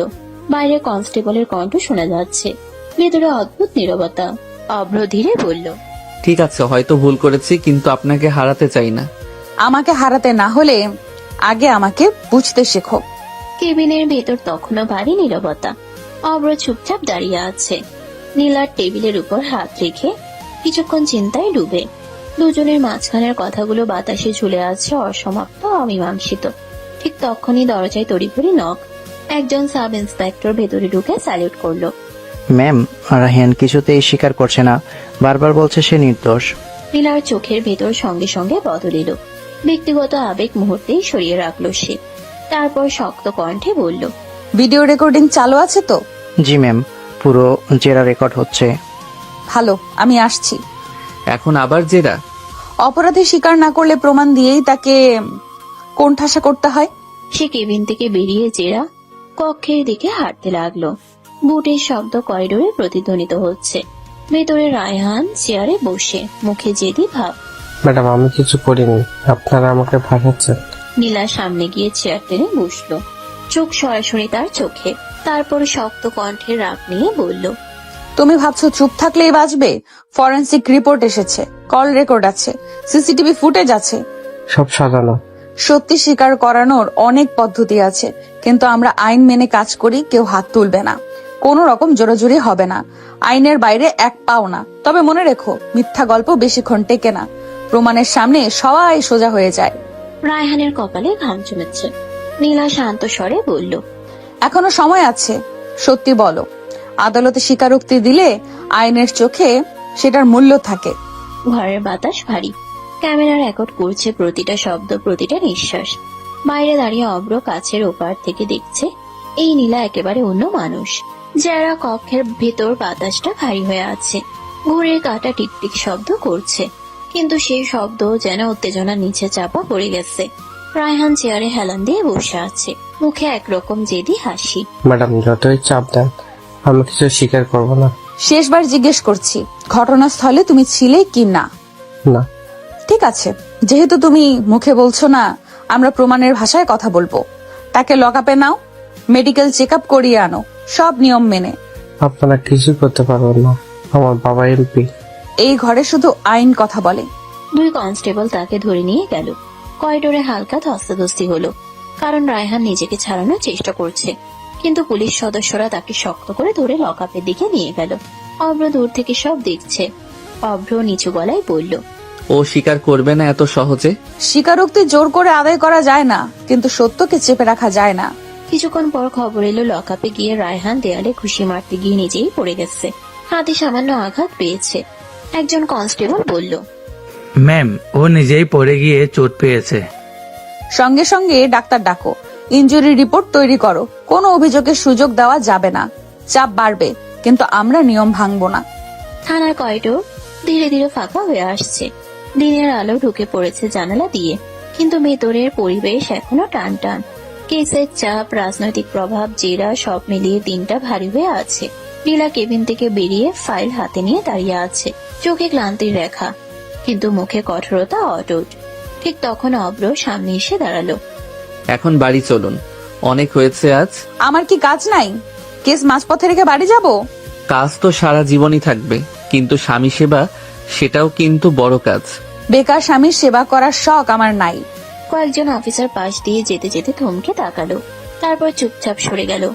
অব্র ঠোঁট বাঁকিয়ে বলল, বেকার স্বামী তো আরো ভালো, সারাক্ষণ আপনার সঙ্গে সময় কাটাতে পারবে, কোনো অফিস টেনশন নাই, কোনো বসের ভয় নাই। চাই না বেকার স্বামী। আমার পাশে দাঁড়াতে হলে নিজের পরিচয় লাগবে, শুধু আমার ছায়া হয়ে থাকলে চলবে না। আপনি সবসময় এমন কথা বলেন যেন আমি অযোগ্য। অযোগ্য না, কিন্তু দায়িত্বহীনতা আমি পছন্দ করি না। আমি লড়াই করে এখানে এসেছি, আমার পাশে কেউ দাঁড়ালে সেও যেন নিজের জায়গায় দাঁড়িয়ে থাকে। কথাগুলো করিডোরের বাতাসে ভারী হয়ে ঝুলে রইল। অব্র কিছুক্ষণ চুপ করে থাকলো, তারপর মৃদু গলায় বলল, ঠিক আছে, একদিন দেখাবো বেকার বলে যাকে অবহেলা করছেন সেই তোমার সমান হয়ে দাঁড়াবে। নীলা একবার তার দিকে তাকালো। সে দৃষ্টিতে রাগ আছে, কিন্তু কোথাও একটা চাপা প্রত্যাশাও লুকিয়ে আছে। যেদিন দাঁড়াবে সেদিন কথা বলবো, এখন সরে দাঁড়াও, আমার কাজ আছে। সে ঘুরে আবার নিজের কেবিনের দিকে চলে গেল। অব্র করিডোরে দাঁড়িয়ে রইল, চোখে এবার দুষ্টু হাসি নেই, আছে এক ধরনের চ্যালেঞ্জের আগুন। থানার করিডোরে তখন বিকেলের আলো ঢুকে পড়েছে। অফিসাররা নিজেদের কাজে ব্যস্ত, কিন্তু বাতাসে এখনো চাপা টান। নীলা নিজের কেবিনের সামনে দাঁড়িয়ে কিছু নির্দেশ দিচ্ছিল। ঠিক তখনই তার চোখে পড়ল অব্র একপাশে সরে গিয়ে ফোন কানে দিয়ে কথা বলছে। তার ভঙ্গিটা অদ্ভুত গম্ভীর, আর সেই চেনা হালকা দুষ্টু হাসিটা নেই। নীলা দূর থেকে তাকিয়ে রইল। অব্র নিচু কিন্তু ধীর কণ্ঠে বলছে, জি স্যার, নিশ্চিত খবর। বুঝেছি, এমপি নীলা ম্যামকে ফাঁদে ফেলতে ষড়যন্ত্র করছে। ঠিক আছে, যারা যারা এই কাজে সাহায্য করছে সবাইকে নজরে রাখুন, প্রয়োজন হলে থানায় ঢুকিয়ে দিন, প্রমাণ সহ কাজ হবে। তার গলায় এমন কর্তৃত্ব যেন সে আদেশ দিতে অভ্যস্ত। অব্র আবার বলল, না ম্যাম, কিছু জানবে না এখনই, সময় হলে জানানো হবে। আগে ওনার নিরাপত্তা নিশ্চিন্ত করুন। ফোন কেটে দিল। দূরে দাঁড়িয়ে থাকা নীলা শুধু দেখছে অব্র কথা বলছে, কিন্তু কি কথা বলছে সে জানে না। তার মনে হালকা প্রশ্ন জাগলো, এত গম্ভীর ভাবে কার সাথে কথা বলছে? অব্র ফোন পকেটে রেখে আবার আগের মতো স্বাভাবিক ভঙ্গিতে হাঁটতে শুরু করলো। মুখে আবার সে হালকা হাসি, কিন্তু চোখে চোখে এক অদ্ভুত গভীরতা। নীলা ধীরে এগিয়ে এলো। কার সাথে কথা বলছিলে? এমনি একটা পুরনো বন্ধুর সাথে। থানার সামনে দাঁড়িয়ে এত গম্ভীর ভাবে বন্ধুর সাথে কথা বলতে হয়? সবাইকে সবকিছু জানাতে হয় না ম্যাডাম। কথাটা বলে সে সামনে হাঁটতে লাগলো। নীলা স্থির দাঁড়িয়ে রইল। আজ প্রথমবার তার মনে হলো এই ছেলেটা কি সত্যি শুধু বেকার জুনিয়র, নাকি তার পিছনে কিছু লুকোনো আছে। থানার ভেতরে শেষ বিকেলের আলো ধীরে ধীরে ফিকে হয়ে আসছে। কেস ডায়েরি শেষ পাতায় সই করে কলমটা নামিয়ে রাখলো নীলা। সারাদিনের দৌড়ঝাঁপ, জেরা, রাজনৈতিক চাপ সব মিলিয়ে শরীরটা অবসন্ন। সে চেয়ার থেকে উঠে জানালার বাইরে তাকালো। মনে হলো আজকের দিনটা খুব লম্বা ছিল। একটু হাওয়া দরকার, মাথাটা পরিষ্কার করতে হবে। ফাইল গুছিয়ে কেবিন থেকে বের হলো। করিডোর প্রায় ফাঁকা। গেটের দিকে হাঁটতে হাঁটতে তার চোখ হঠাৎ থেমে গেল। থানার বাইরে রাস্তার পাশে অব্র তার বাইকে হেলান দিয়ে দাঁড়িয়ে আছে, দুই হাত বুকের সামনে ভাঁজ করা, মাথা সামান্য নিচু, যেন অনেকক্ষণ ধরে অপেক্ষা করছে। নীলা থেমে গেল। তুমি এখনো যাওনি? বলেছিলাম না আজ আপনাকে একা ছাড়বো না। এখন আবার কি নতুন নাটক? চলুন ম্যাডাম। কোথায়? থানার বাইরে দুনিয়াটা কেমন আছে সেটা দেখাতে। ঠিক আছে, কিন্তু বেশি না। অব্র বাইক স্টার্ট দিল। ইঞ্জিনের শব্দে সন্ধ্যার নীরবতা কেঁপে উঠল। নীলা পিছনে উঠে বসলো। প্রথমে একটু দূরে বসেছিল, কিন্তু বাইক গতি পেতেই স্বাভাবিকভাবেই সামান্য ধরে নিল অব্রর কাঁধ। রাস্তার বাতাসে দিনের ক্লান্তি ধীরে ধীরে উড়ে যেতে লাগলো। শহরের ব্যস্ততা পেছনে ফেলে বাইকটা নদীর পাড়ের দিকে এগোলো। নদীর ধারে পৌঁছাতেই ঠান্ডা বাতাস মুখে এসে লাগলো। সূর্য ডুবে যাচ্ছে, আকাশে কমলা আর বেগুনি রঙের মিশ্রণ। অব্র বাইক থামিয়ে বলল, নেমে পড়ুন ম্যাডাম, আজকের জন্য আপনার আদালত এখানে। নীলা ধীরে নামলো। নদীর দিকে তাকিয়ে কিছুক্ষণ চুপ করে রইল। জলের উপর সূর্যের শেষ আলো ঝিকমিক করছে। অনেকদিন পর এভাবে বের হলাম। আপনি সবসময় যুদ্ধের ময়দানে থাকেন, মাঝে মাঝে নিজের জন্য একটু সময় রাখা উচিত। আর তুমি সারাদিন আমাকে চ্যালেঞ্জ দাও, আবার শেষে এখানে নিয়ে আসো কেন? কারণ আপনার রাগের আড়ালে যে মেয়েটা লুকিয়ে আছে তাকে আমি হারাতে চাই না। নদীর হাওয়া দুজনের মাঝখানে নরম হয়ে বইছে। আজ থানার কোলাহল নেই, রাজনৈতিক চাপ নেই, শুধু নদীর শব্দ আর দুজন মানুষের নীরবতা। হয়তো এই নীরবতার মাঝেই জমছে নতুন কোনো অনুভূতি। নদীর পাড়ে হালকা বাতাস বইছে, সূর্য প্রায় ডুবে গেছে। আকাশে কমলা আর বেগুনি রঙের মিশ্রণে এক অদ্ভুত শান্ত সৌন্দর্য ছড়িয়ে আছে। দূরে দু একজন মানুষ হাঁটছে, কেউ বসে গল্প করছে, কেউ নদীর দিকে চুপচাপ তাকিয়ে। নীলা নদীর জলে চোখ রেখে দাঁড়িয়ে আছে। দিনের সব ক্লান্তি যেন এই বাতাসে একটু একটু করে হালকা হয়ে যাচ্ছে। হঠাৎ পেছন থেকে অভ্র এসে তাকে জড়িয়ে ধরলো। নীলা চমকে উঠলো। কি করছো? কত মানুষ আছে এখানে। তাতে কি, আমরা তো পবিত্র সম্পর্কে আবদ্ধ। স্বামী স্ত্রী জড়িয়ে ধরলে আকাশ ভেঙে পড়বে নাকি? নীলা চারদিকে তাকালো। সত্যি কয়েকজন মানুষ পাশ দিয়ে হাঁটছে। তার গাল হালকা লাল হয়ে উঠল। ছাড়ো, সবাই দেখছে। দেখুক, আমার বউকে আমি জড়িয়ে ধরেছি, অপরাধ করিনি। নীলা এবার সত্যি লজ্জা পেয়ে গেল। তার কঠোর পুলিশের চেহারার আড়ালে যেন একেবারে অন্য এক মেয়ের মুখ ফুটে উঠল। তুমি একদম বদলাবে না অব্র। বদলালে তো আপনি চিনতেই পারতেন না। চলুন ম্যাডাম, একটু হাঁটি। নীলা একটু ইতস্তত করলেও শেষ পর্যন্ত তার হাত ধরলো। দুজন পাশাপাশি হাঁটতে লাগলো নদীর ধারের পথ ধরে। কিছু দূর যেতেই রাস্তার পাশে ফুচকার দোকান। টক মিষ্টি পানির গন্ধ ভেসে আসছে। অব্র হঠাৎ থেমে বলল, ফুচকা খাবেন? এখন? হ্যাঁ, এখনই। বড় বড় কেস সামলানো পুলিশ অফিসারও মাঝে মাঝে ফুচকা খেতে পারে। ঝাল বেশি হলে কিন্তু দায় তোমার।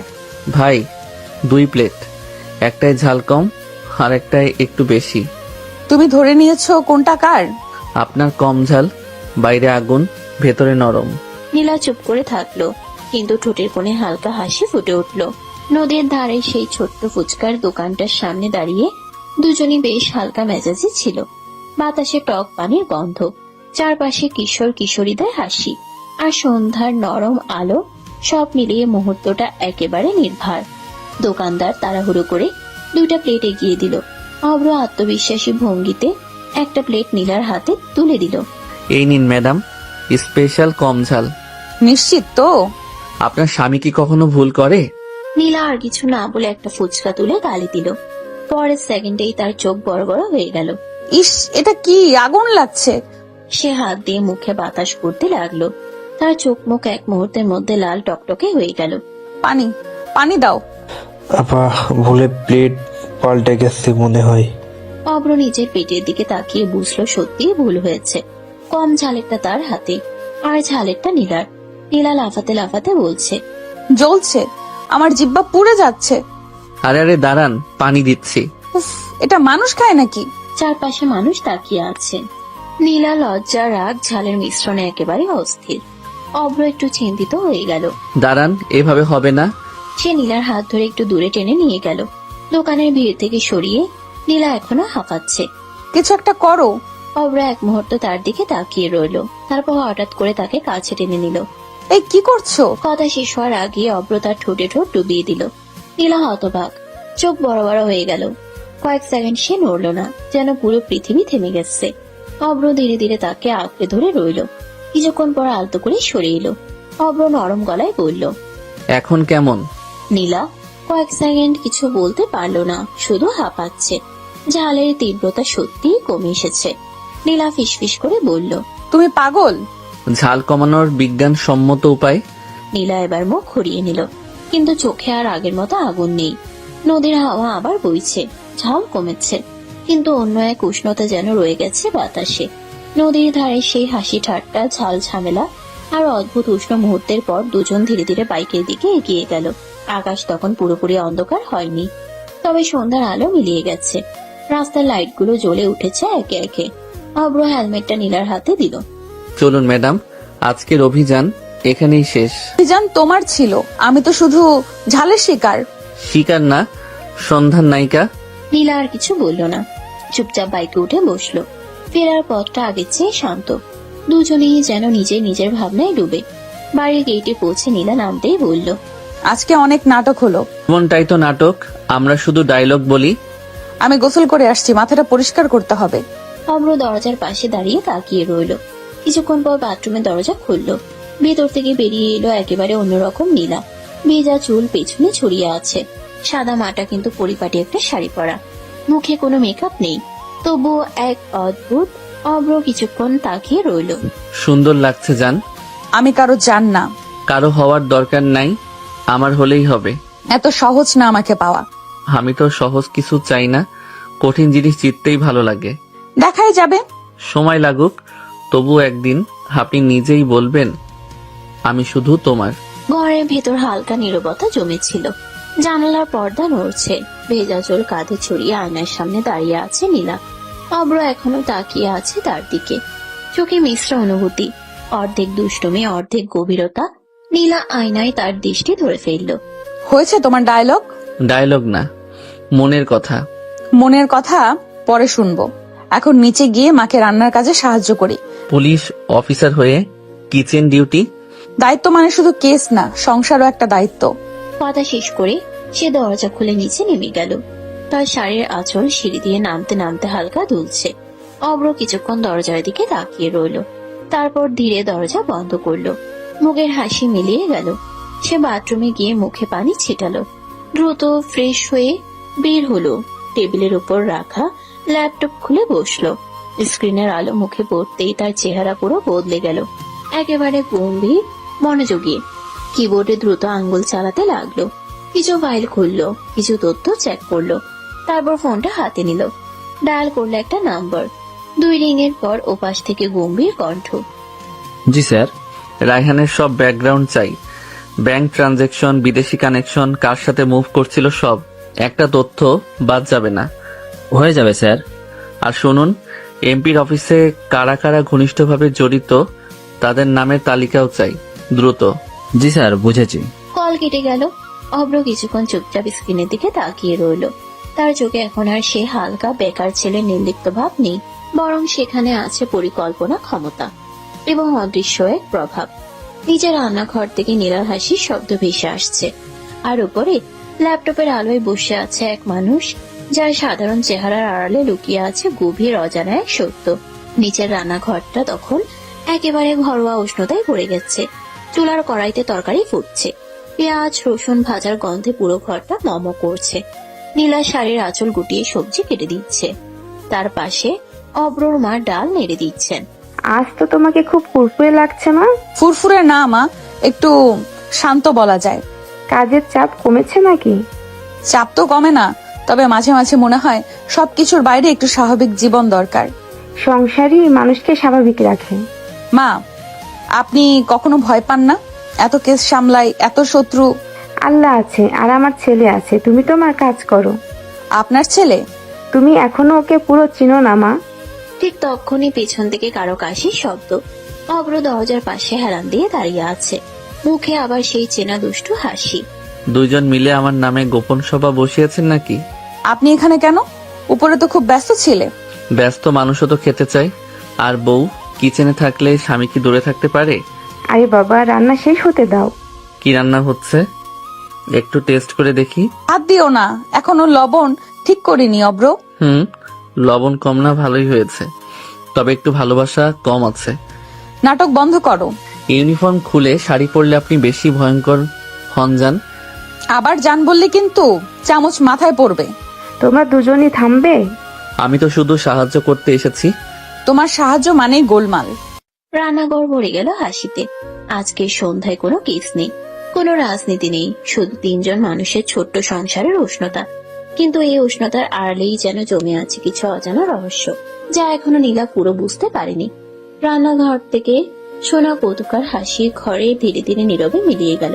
চুলা থেকে ধোঁয়ার সুগন্ধ, ল্যাট ম্যাজিকের আলো, সব মিলিয়ে একটা শান্ত সন্ধ্যার ছায়া। নীলা রান্নার কাজ সেরে নিজেই কাপড় গুছিয়ে রুমের দিকে হাঁটতে লাগলো। অব্র কিছুক্ষণ কৌতুক মিশিয়ে রান্নাঘরের কাজ দেখেছে, তারপর হঠাৎ পেছন থেকে তার দিকে এগিয়ে এলো। আজকের দিনটা কি শুধু শেষ হবে রান্নার মাধ্যমে? অব্র, বিরক্ত করো না, ক্লান্ত হয়ে গেছি। কিন্তু অব্র থেমে না। নীলা রুমে যেতেই ধীরে ধীরে নীলার কাছে গিয়ে হাত দিয়ে তার কোমর আটকালো। না বউজান, আজকের ক্লান্তি মুছে দেবার সময় এসেছে। অব্র, কি করছো? কথা শেষ হতেই সে ধীরে ধীরে নীলার গলায় মুখ ডুবিয়ে কিস করতে লাগলো। ঠোঁট থেকে গলা, কোমল ছোঁয়া প্রতিটা স্পর্শে নীলা কিছুটা হকচকিয়ে যায়। অব্র ধীরে তাকে কোলে তুলে বিছানায় বসিয়ে রাখলো। আরে বউজান, এত অস্থির হবেন না। নীলা রাগ দেখালো, তাড়াতাড়ি করে অব্রকে ঠেকাতে হাত তুলে বলল, রাগ দেখান আর আমি পাত্তা দিচ্ছি না। অব্র আবার কিস করতে লাগলো। নীলা চুপচাপ তার হাত আঁকড়ে রাখলো, কিন্তু কিছু বলতে পারলো না। অব্র আবার নরম গলায় বলল, বউজান, ক্লান্তি দূর করতে এই আদর দরকার। আপনি মেনে নিন বা না নিন, আমি থামবো না। নীলা চোখ বুঝে নিজের রাগ ধরে রাখার চেষ্টা করলো, কিন্তু অব্র ধীরে ধীরে ঠোঁট ডুবিয়ে সব অস্বস্তি কমিয়ে দিচ্ছে। রুমে হালকা বাতাস বইছে, রাতের বেলা ভেসে আসছে জানালা দিয়ে। অব্র তার সবকিছু মিলিয়ে নীলা শীতল করতে লাগলো। প্রতিটি স্পর্শে, প্রতিটি চুম্বনের আগের ফোঁটা গলে যাচ্ছে, কিন্তু নীলা এখনো পুরো দস্তুর সমরূপ হয়নি। অব্রকে থামাতে চাইলেও সে পাত্তা পাচ্ছে না। ঘরের মধ্যে গভীর রাত নেমে এসেছে, রান্নাঘরের আলো নিভে গেছে, আর সব কক্ষের মধ্যে এক নিস্তব্ধতা। খাওয়া দাওয়া শেষ, সবাই শুয়ে আছে। শুধু মাঝে মাঝে দূরে কোনো ঘড়ির টিক টিক শব্দ বা দূরে গাড়ির হর্ন ভেসে আসছে। দুজনেই ঘুমিয়ে আছে। হঠাৎ অব্রের ফোন কাঁপতেই সে ফোনের স্ক্রিনে হঠাৎ আলো দেখালো। কল আসছে। অব্র ফোন ধরে হেসে বলল। রাতের এই সময় কে কল করে কে জানে। সে কল ধরলো। ধীরে ধীরে ব্যালকনিতে চলে গেল। বাইরের হাওয়া ঠান্ডা, কিন্তু তার চোখে এখন অদ্ভুত তীব্রতা। ফোনের ওপাশ থেকে গম্ভীর কণ্ঠ। স্যার, রায়হানের সব প্রমাণ জোগাড় করেছি। পাঠিয়ে দাও। ঠিক আছে স্যার, সব প্রমাণ পাঠানো হবে। নেশা থেকে শুরু করে মেয়েদের রিপোর্ট, সব ধরনের বাজে কাজ রায়হান করেছে। এবার কে বাঁচাবে তোকে? রায়হান। অব্র হালকা হাসি দিয়ে হাতের ফোনে সব প্রমাণের গোপন নাম্বার থেকে নীলার ফোনে পাঠাতে শুরু করলো। ফাইল, ছবি, ভিডিও সব, এমন ভাবে যে নীলা কোনোদিন চিনতে পারবে না কে পাঠালো। অব্র শেষ করে ফোন নিচে রেখে শুয়ে পড়লো। চুপচাপ, কিন্তু মনে মনে পরিকল্পনা তৈরি হচ্ছে। চোখ বন্ধ কিন্তু মন ব্যস্ত। পরে সকালে নীলা ধীরে ধীরে চোখ খুলল। ঘরের আলো ধীরে ধীরে ভেতরে ঢুকছে। সে হাত বাড়িয়ে ফোনটা ধরলো। স্ক্রিনে চোখ পড়লো, অনেকগুলো ফাইল এসেছে। নীলার ভ্রু হালকা ভাঁজ হলো। এগুলো কে পাঠালো? সে একটি ফাইল খুললো। চোখ বড় হয়ে গেল। প্রমাণের পর প্রমাণ, রায়হানের সমস্ত খারাপ কাজ। এবার কে তোমাকে বাঁচাবে রায়হান? কিন্তু এগুলো পাঠালো কে? নীলা ঘরে বসে ফোনের স্ক্রিন ধরে তাকিয়ে আছে। চোখের দিকে লেগে থাকা আলো এবং প্রমাণের ফাইলগুলোকে একে একে দেখছে। রায়হানের সব বাজে কর্মকাণ্ড, নেশা, মেয়েদের রিপোর্ট, প্রতিটি কেলেঙ্কারি, সবকিছু স্পষ্টভাবে সামনে। হঠাৎ সে গভীর নিঃশ্বাস নিয়ে অব্রকে ডেকে বলল। অব্র, 1 মিনিট, দেখো তো কে যেন রায়হানের সব অপকর্মের প্রমাণ পাঠিয়েছে। অব্র ঘুম ঘুম ভাব নিয়ে তাকালো। মুখে এমন ভান করে বিস্ময়িত মুখে বলল। হয়তো আপনার কোনো শুভাকাঙ্ক্ষী বা ভালোবাসার কেউ পাঠিয়েছে। শুভাকাঙ্ক্ষীরা ভালোবাসার কেউ? আমার তো এমন কেউ নেই। তবে যে পাঠিয়েছে তার প্রতি সারা জীবন কৃতজ্ঞ থাকবো। জান, সেই লোকটা তো আমি। কিন্তু অব্র মুখে কিছু বলল না। তার চোখে দুষ্ট চাহনি এবং ধীরে ধীরে একটা পরিকল্পনা ভেসে আসে। এবার একটু আদর করেন না বউজান। এখন সময় নেই অব্র, অফিসে কেস আছে। নীলা ওয়াশরুমে গিয়ে ফ্রেশ হয়ে ইউনিফর্ম পরে বের হলো। অব্র তাকিয়ে রইল নীলার দিকে। নীলা বলল। চলি, কাজ আছে। জান জান, পুলিশ বউ বিয়ে করে আসি বিপদে। রোমান্সের বদলে শাসন শুনতে হয়। নীলা কোনো উত্তর না দিয়ে বের হয়ে গেল। অব্র কিছুক্ষণ দাঁড়িয়ে দরজার দিকে তাকিয়েছিল। তারপর ধীরে ধীরে ল্যাপটপের দিকে ফিরে গেল। ঘরের মধ্যে এক অদ্ভুত নীরবতা। বাইরে সকাল হালকা আলো ফেলছে। অব্রের চোখে আবার সেই গভীর গোপন পরিকল্পনার চেতনা। নীরব ঘরের মধ্যে যেন সময় থেমে আছে, কিন্তু আকাশে নতুন দিনের আলো এসে ছুঁয়ে দিচ্ছে কিছু অদৃশ্য উত্তেজনা। নীলা ইউনিফর্মে সেজে থানার রাস্তা ধরে এগোচ্ছে। বাতাসে নতুন দিনের হালকা হাওয়া, কিন্তু তার চোখে অদ্ভুত এক তীব্রতা, একটা মিশ্রণ রাগ, দায়িত্ব এবং বিচার পরায়ণতার। নথিপত্র আর ফোনের স্ক্রিন থেকে প্রাপ্ত সব প্রমাণ সে ব্যাগে গেঁথে নিয়েছে। চোখে অদ্ভুত ঝলক, যেন আজ রায়হানকে শেষবারের মতো বিচার করার জন্য প্রস্তুতি নিচ্ছে। থানার গেটে প্রবেশ করতেই অফিসাররা তাকে স্বাগত জানালো। অব্র কিছুটা দূরে দাঁড়িয়ে আছে, কিন্তু দূর থেকেই দেখছে নীলা কতটা দৃঢ় এবং ফোকাসড। নীলা কোর্ট রুমের মতো অফিসে ঢুকে বলল। অফিসার সাহেব, রায়হানের বিরুদ্ধে সব প্রমাণ এখানে। এই প্রমাণের আলোকে দ্রুত ব্যবস্থা নেওয়া হোক। কর্মকর্তারা নথি খতিয়ে দেখতে শুরু করলো। নীলা ধীরে ধীরে তার চোখে আগুন নিয়ে বলল। আইন অনুযায়ী যে কোনো ভাবে কেউ অপরাধ করেছে তাকে ছাড় দেওয়া হবে না। রায়হান প্রমাণের বাইরে যেতে পারবে না। ওদিকে এমপির খবর পেয়ে থানায় মুখ লাল, চোখে আগুনে ভরা। তিনি রেগে গর্জে উঠে বলল। কি হচ্ছে? আমি বললাম আমার ছেলে নির্দোষ, তুমি কিভাবে এই প্রমাণ দিয়ে তাকে ফাঁদে ফেলছো? প্রমাণ যদি ঠিক থাকে তাহলে আইন অনুযায়ী ব্যবস্থা হবে। আপনার ছেলে যদি সত্যি নির্দোষ প্রমাণ দেখিয়ে ছেড়ে দেওয়া হবে। আপনার ছেলে যদি সত্যি নির্দোষ প্রমাণ হয়, প্রমাণ দেখিয়ে ছেড়ে দেওয়া হবে, আগে না। নয়তো আইনের চোখে সামনে সব শাস্তি অব্যাহত থাকবে। এমপি রেগে রেগে তোলপাড় করছে, চিৎকার করছে, কিন্তু নীলা একদম অটল। এই শহরের আইনবাহী মানুষ হিসেবে আমি দায়িত্ব পালন করেছি। আপনার রাগ আইনকে পরিবর্তন করতে পারবে না। কর্মকর্তারা অবাক হয়ে দেখছে। এমপি ক্রমশ হালকা হয়ে আসছে, কিন্তু রাগে তার আগুন এখনো ঝলমল করছে। নীলা ঠান্ডা, কিন্তু ভিতরে আগুন নিয়ে বলল। আপনার ছেলে আইন অনুযায়ী বিচার পাবেই, ক্ষমতা দিয়ে পার পাবে না। রায়হান থরথর করে কাঁপছে। প্রতিটি প্রমাণের সামনে সে অন্ধ হয়ে গেছে। থানার কক্ষে সব প্রমাণ খতিয়ে দেখা হলো। রায়হানের কেলেঙ্কারি, নেশা, মেয়েদের প্রতি অবহেলা এবং প্রতিটি বাজে কর্মকাণ্ড সবই স্পষ্ট। আদালত ও থানার কর্মকর্তা একসঙ্গে নিশ্চিত হলো যে কোনোভাবে রায়হানকে ছাড় দেওয়া সম্ভব নয়। নীলা তার চেয়ারে বসে সবকিছু নজরে রাখছে। চোখে অদ্ভুত তীব্রতা, মুখে কঠিন এক অঙ্গীকার, আইন মানেই বিচার। কর্মকর্তারা নীরবভাবে নথি যাচাই করছে, কখনো কলম দিয়ে নোট নিচ্ছে, কখনো হাতে কলমে প্রমাণ গুছাচ্ছে। অব্র কিছুক্ষণ আগে এসেছে। অব্র দূরে দাঁড়িয়ে দেখছে, মুখে মৃদু হাসি, মনে মনে বলছে, জান, তোমার সাহস সত্যি অসাধারণ। রায়হানকে সকল ধরনের অপরাধের জন্য যাবজ্জীবন কারাদণ্ড দেওয়া হলো। রায়হান কেঁপে উঠল, শ্বাস আটকে আছে, চোখে ভয়। আর এমপি, সে রাগে অগ্নিগর্ভ, কিন্তু আদালতের আইন তাকে কোনো সুযোগ দেয়নি। নীলা ধীরে ধীরে দাঁড়িয়ে বলল, বিচার হয়েছে, আইন মানা হয়েছে, কেউ প্রমাণের বাইরে যাবে না। কোর্টের বড় অফিসার, যিনি সব প্রমাণ খতিয়ে দেখেছেন, নীলার দিকে তাকিয়ে বললেন, নীলা, তোমার সাহস, সততা এবং দৃঢ়তা দেখে আমাদের অফিসকে গর্বিত লাগছে। তোমাকে প্রমোশন দেয়া হলো, সিনিয়র অফিসার হিসেবে দায়িত্ব বাড়ছে। ধন্যবাদ স্যার, আমার কাজ শেষ হয়নি, এখনো অনেক দায়িত্ব বাকি। বৌজান, আমি বলেছিলাম আপনি সবকিছু পারবেন। আর দেখেন তো, সব প্রমাণ সত্যি হলে আইনও জয় করে। শুধু আইন নয় অব্র, সাহস আর সঠিক প্রমাণ, এই দুটো থাকলেই বিচার হয়। আর আমি থাকলে সবসময় আপনার পাশে। দেখবো বেকার স্বামী সারাক্ষণ পাশে থাকবে কিনা। দিনের কাজ শেষ। থানার ঘরে এখন নিস্তব্ধতা। কাগজপত্র সরানো হয়েছে। অফিসাররা প্রত্যেকে নিজ নিজ ডেস্কে ফিরে গেছে। দুপুর থেকে সন্ধ্যার ব্যস্ততা শেষ। আর নীলা এবার অফিসের বাইরে। অব্র তার দিকে এগিয়ে আসলো, চোখে দুষ্টু হাসি। বৌজান, চলুন বাড়ি যাই, আজ তো ডিউটি শেষ। নীলা বাইকের দিকে এগোলো, হেলমেট পরলো এবং ধীরে ধীরে বসলো। অব্র তার পাশে বসলো, বাইকের হ্যান্ডেল ধরে ধরলো। নীলা ধীরে ধীরে বলল, অব্র, এই সব প্রমাণ কে পাঠালো সেটা বুঝতে পারছি না, পরিচয় লুকিয়েছিল। জান, এই কাজটা তো আমি করেছি। হা হা হা, কিন্তু আপনি জানতে পারবেন না।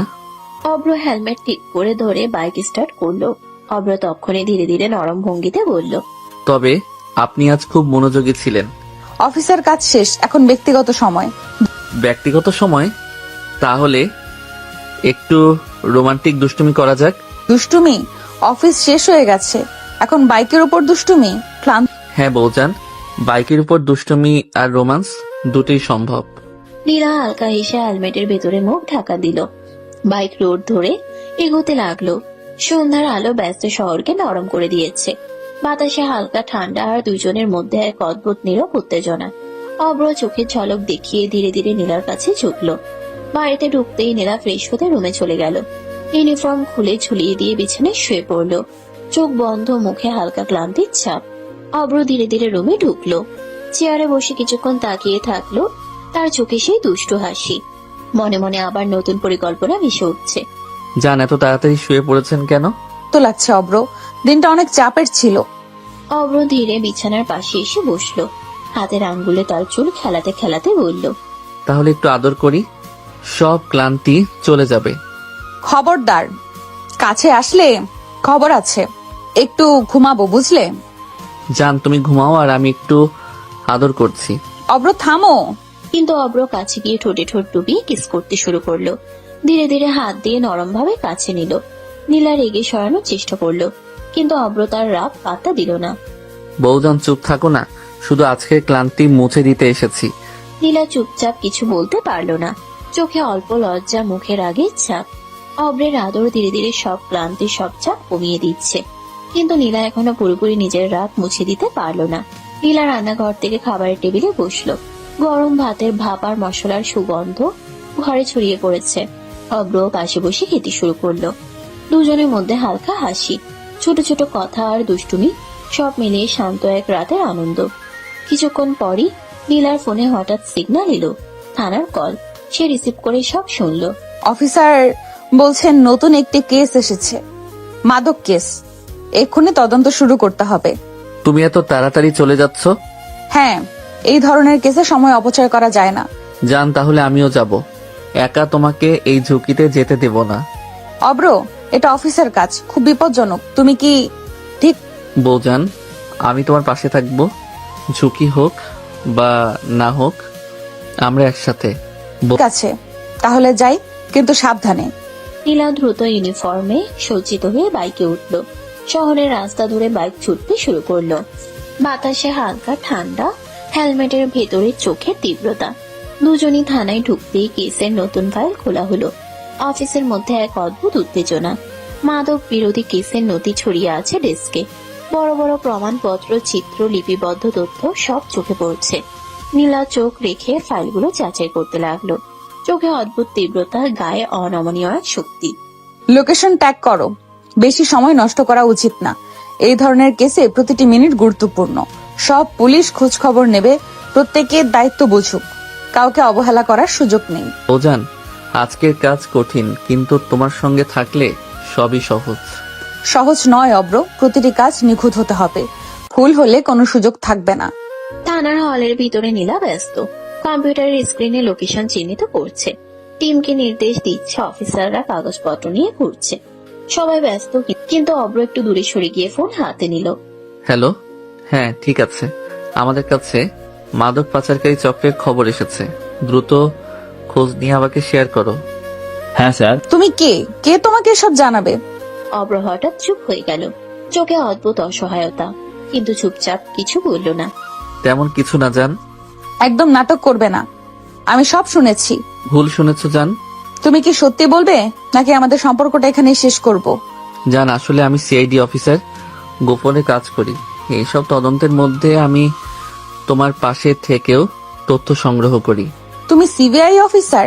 হ্যাঁ জান, এই পরিচয় আমাকে সবসময় তোমার পাশে থাকতে দিয়েছে।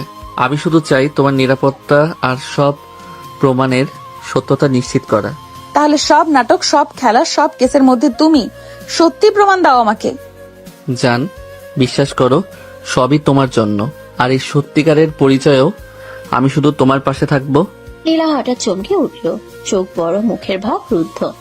মনে হলো হঠাৎ সব সত্য একেবারে তার সামনে চলে এসেছে। নীলা থানা অফিসের ডেস্কে বসে আচ্ছন্ন চেহারায় ফাইলগুলো দেখতে রইল। তার চোখে অদ্ভুত ক্ষোভ আর বিস্ময়ের ছাপ। অব্র দূরে দাঁড়িয়ে ফাইল এবং কম্পিউটারের স্ক্রিনের দিকে তাকিয়ে ধীরে ধীরে কথা বলল। জান, চিন্তা করো না, আমার লোক এখনই সব খোঁজ নিয়ে সত্যি ইনফরমেশন পাঠাবে। নীলা হঠাৎ উঠে দাঁড়ালো। চোখে আগুন ঝলমল করছে। সে শক্ত কণ্ঠে বলল, তাহলে এতদিন বলনি কেন? আমি যে কতবার তোমাকে বেকার বলে অপমান করেছি অব্র। অব্র সামান্য হাসলো, চোখে মৃদু হাসির ঝলক। ধীরে ধীরে সে নীলার দিকে এগিয়ে এলো।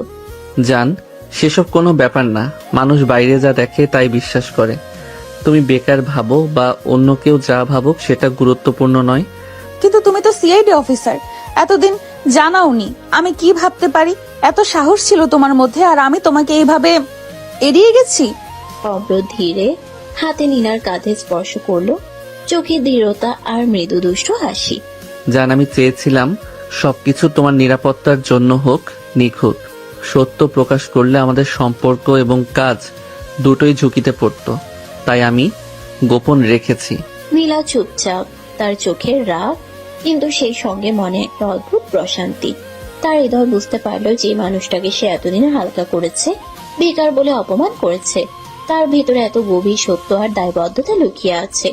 অব্র ধীরে হাসি দিয়ে বলল, সবই তোমার জন্য জান, আর এখন আমি তোমার পাশে আছি। বিশ্বাস করো, সব ঠিক হয়ে যাবে। অব্র থানার কক্ষে দাঁড়িয়ে ফোন হাতে, দূর থেকে তার লোক ফোনে কথা বলছে। অব্রর চোখে আগুন, হালকা দুষ্ট হাসি। কি খবর, সব ঠিকঠাক আছো তো? সব সত্যি। ওরা আস্তানায় আছে, মাদক পাচার করছে। জান, শুনছো কি? সব সত্যি। আমরা সঠিক সময় ধরতে পারবো। ভালো, তাহলে আমরা পুরো টিম নিয়ে সরাসরি যাই, কোনো ভুলের সুযোগ নেই। ঠিক আছে, আমি তোমার পাশে থাকবো। সবকিছু আমার নজরে। দুজনেই দ্রুত টিমের সাথে যোগাযোগ করলো। পুলিশ অফিসাররা প্রস্তুত হচ্ছে। লোকেশন চিহ্নিত, গাড়ি সাজানো, কম্পিউটার স্ক্রিনের মানচিত্র খোলা, সবই নিখুঁত পরিকল্পনা। নীলা মাথা নেড়ে বলল, সবাই প্রস্তুত? ভুল হলে কেউ বাঁচতে পারবে না। আমরা আজই তাদের ধরে ফেলবো। গাড়ির হর্ন বাজলো। টিমের গাড়ি দ্রুত রওনা হলো। রাতের অন্ধকারে পুলিশদের গাড়ি চললো। নদীর ধারে, শহরের রাস্তা ধরে দম বন্ধ করা উত্তেজনা। সবাই জানে আজকের অভিযান, আজকের কেস, জীবন জীবিকা উভয়ের পরীক্ষা। অব্র, নীলা এবং পুরো টিম আস্তানে পৌঁছালো। বাইরে অন্ধকার, ভিতরে নেশার গন্ধ আর অচেনা মানুষের আওয়াজ। নীলা হঠাৎ ধীরে ধীরে বলল, যে কোনো মুহূর্তে ওরা পালানোর চেষ্টা করবে, সবাই সতর্ক।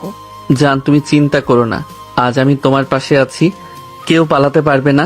মাদক পাচারকারীরা ভাবতে পারবে না যে তাদের কাছে আঘাত আসছে, কারণ অব্র ও নীলা পুরো টিমের সাথে নিখুঁত সমন্বয় করে তাদের ঘিরে ফেলেছে। সবাইকে ধরে থানায় নিয়ে আসা হলো। চক্রের প্রতিটি সদস্য এখন সঠিক জায়গায়, পুলিশের হাতে। অফিসের বাতাসে শান্তি। আর নীলা অব্র দুজন এখন বাসায় ফিরছে। অব্র হালকা হাসি দিয়ে বলল, জান, একটু সুন্দর করে সাজো। কোন দুঃখে?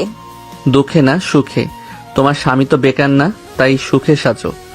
নীলা হালকা চোখ মিলিয়ে ধীরে ধীরে শাড়ি পরে আসলো। অব্র তার দিকে এগিয়ে এসে হঠাৎ নরম ভাবে জড়িয়ে ধরে গলায় মুখ ডুবিয়ে কিস করতে শুরু করলো। জান, সুন্দর লাগছে। নীলা লজ্জায় ধাক্কা দিল, কিন্তু অব্র পাত্তা দিল না। অব্র ধীরে ধীরে নীলাকে কোলে তুলে বিছানায় শুয়ে দিল। চোখে দুষ্টু হাসি, কিন্তু হৃদয়ে গভীর ভালোবাসা। জান, আজ অনেক কাজ হয়েছে, এবার শুধু তোমার জন্য সময়। তার ঠোঁটে ঠোঁট ডুবিয়ে কিস করতে লাগলো। নীলা প্রথমে চুপচাপ, একটু লজ্জা, তারপর তারও হৃদয় নরম হতে লাগলো। ঘর ভরে গেল আদর আর কোমলতার মিশ্রণে। হাতের ছোঁয়া, চোখে চোখ রাখার সেই মুহূর্তগুলো যেন সময় থেমে গেছে।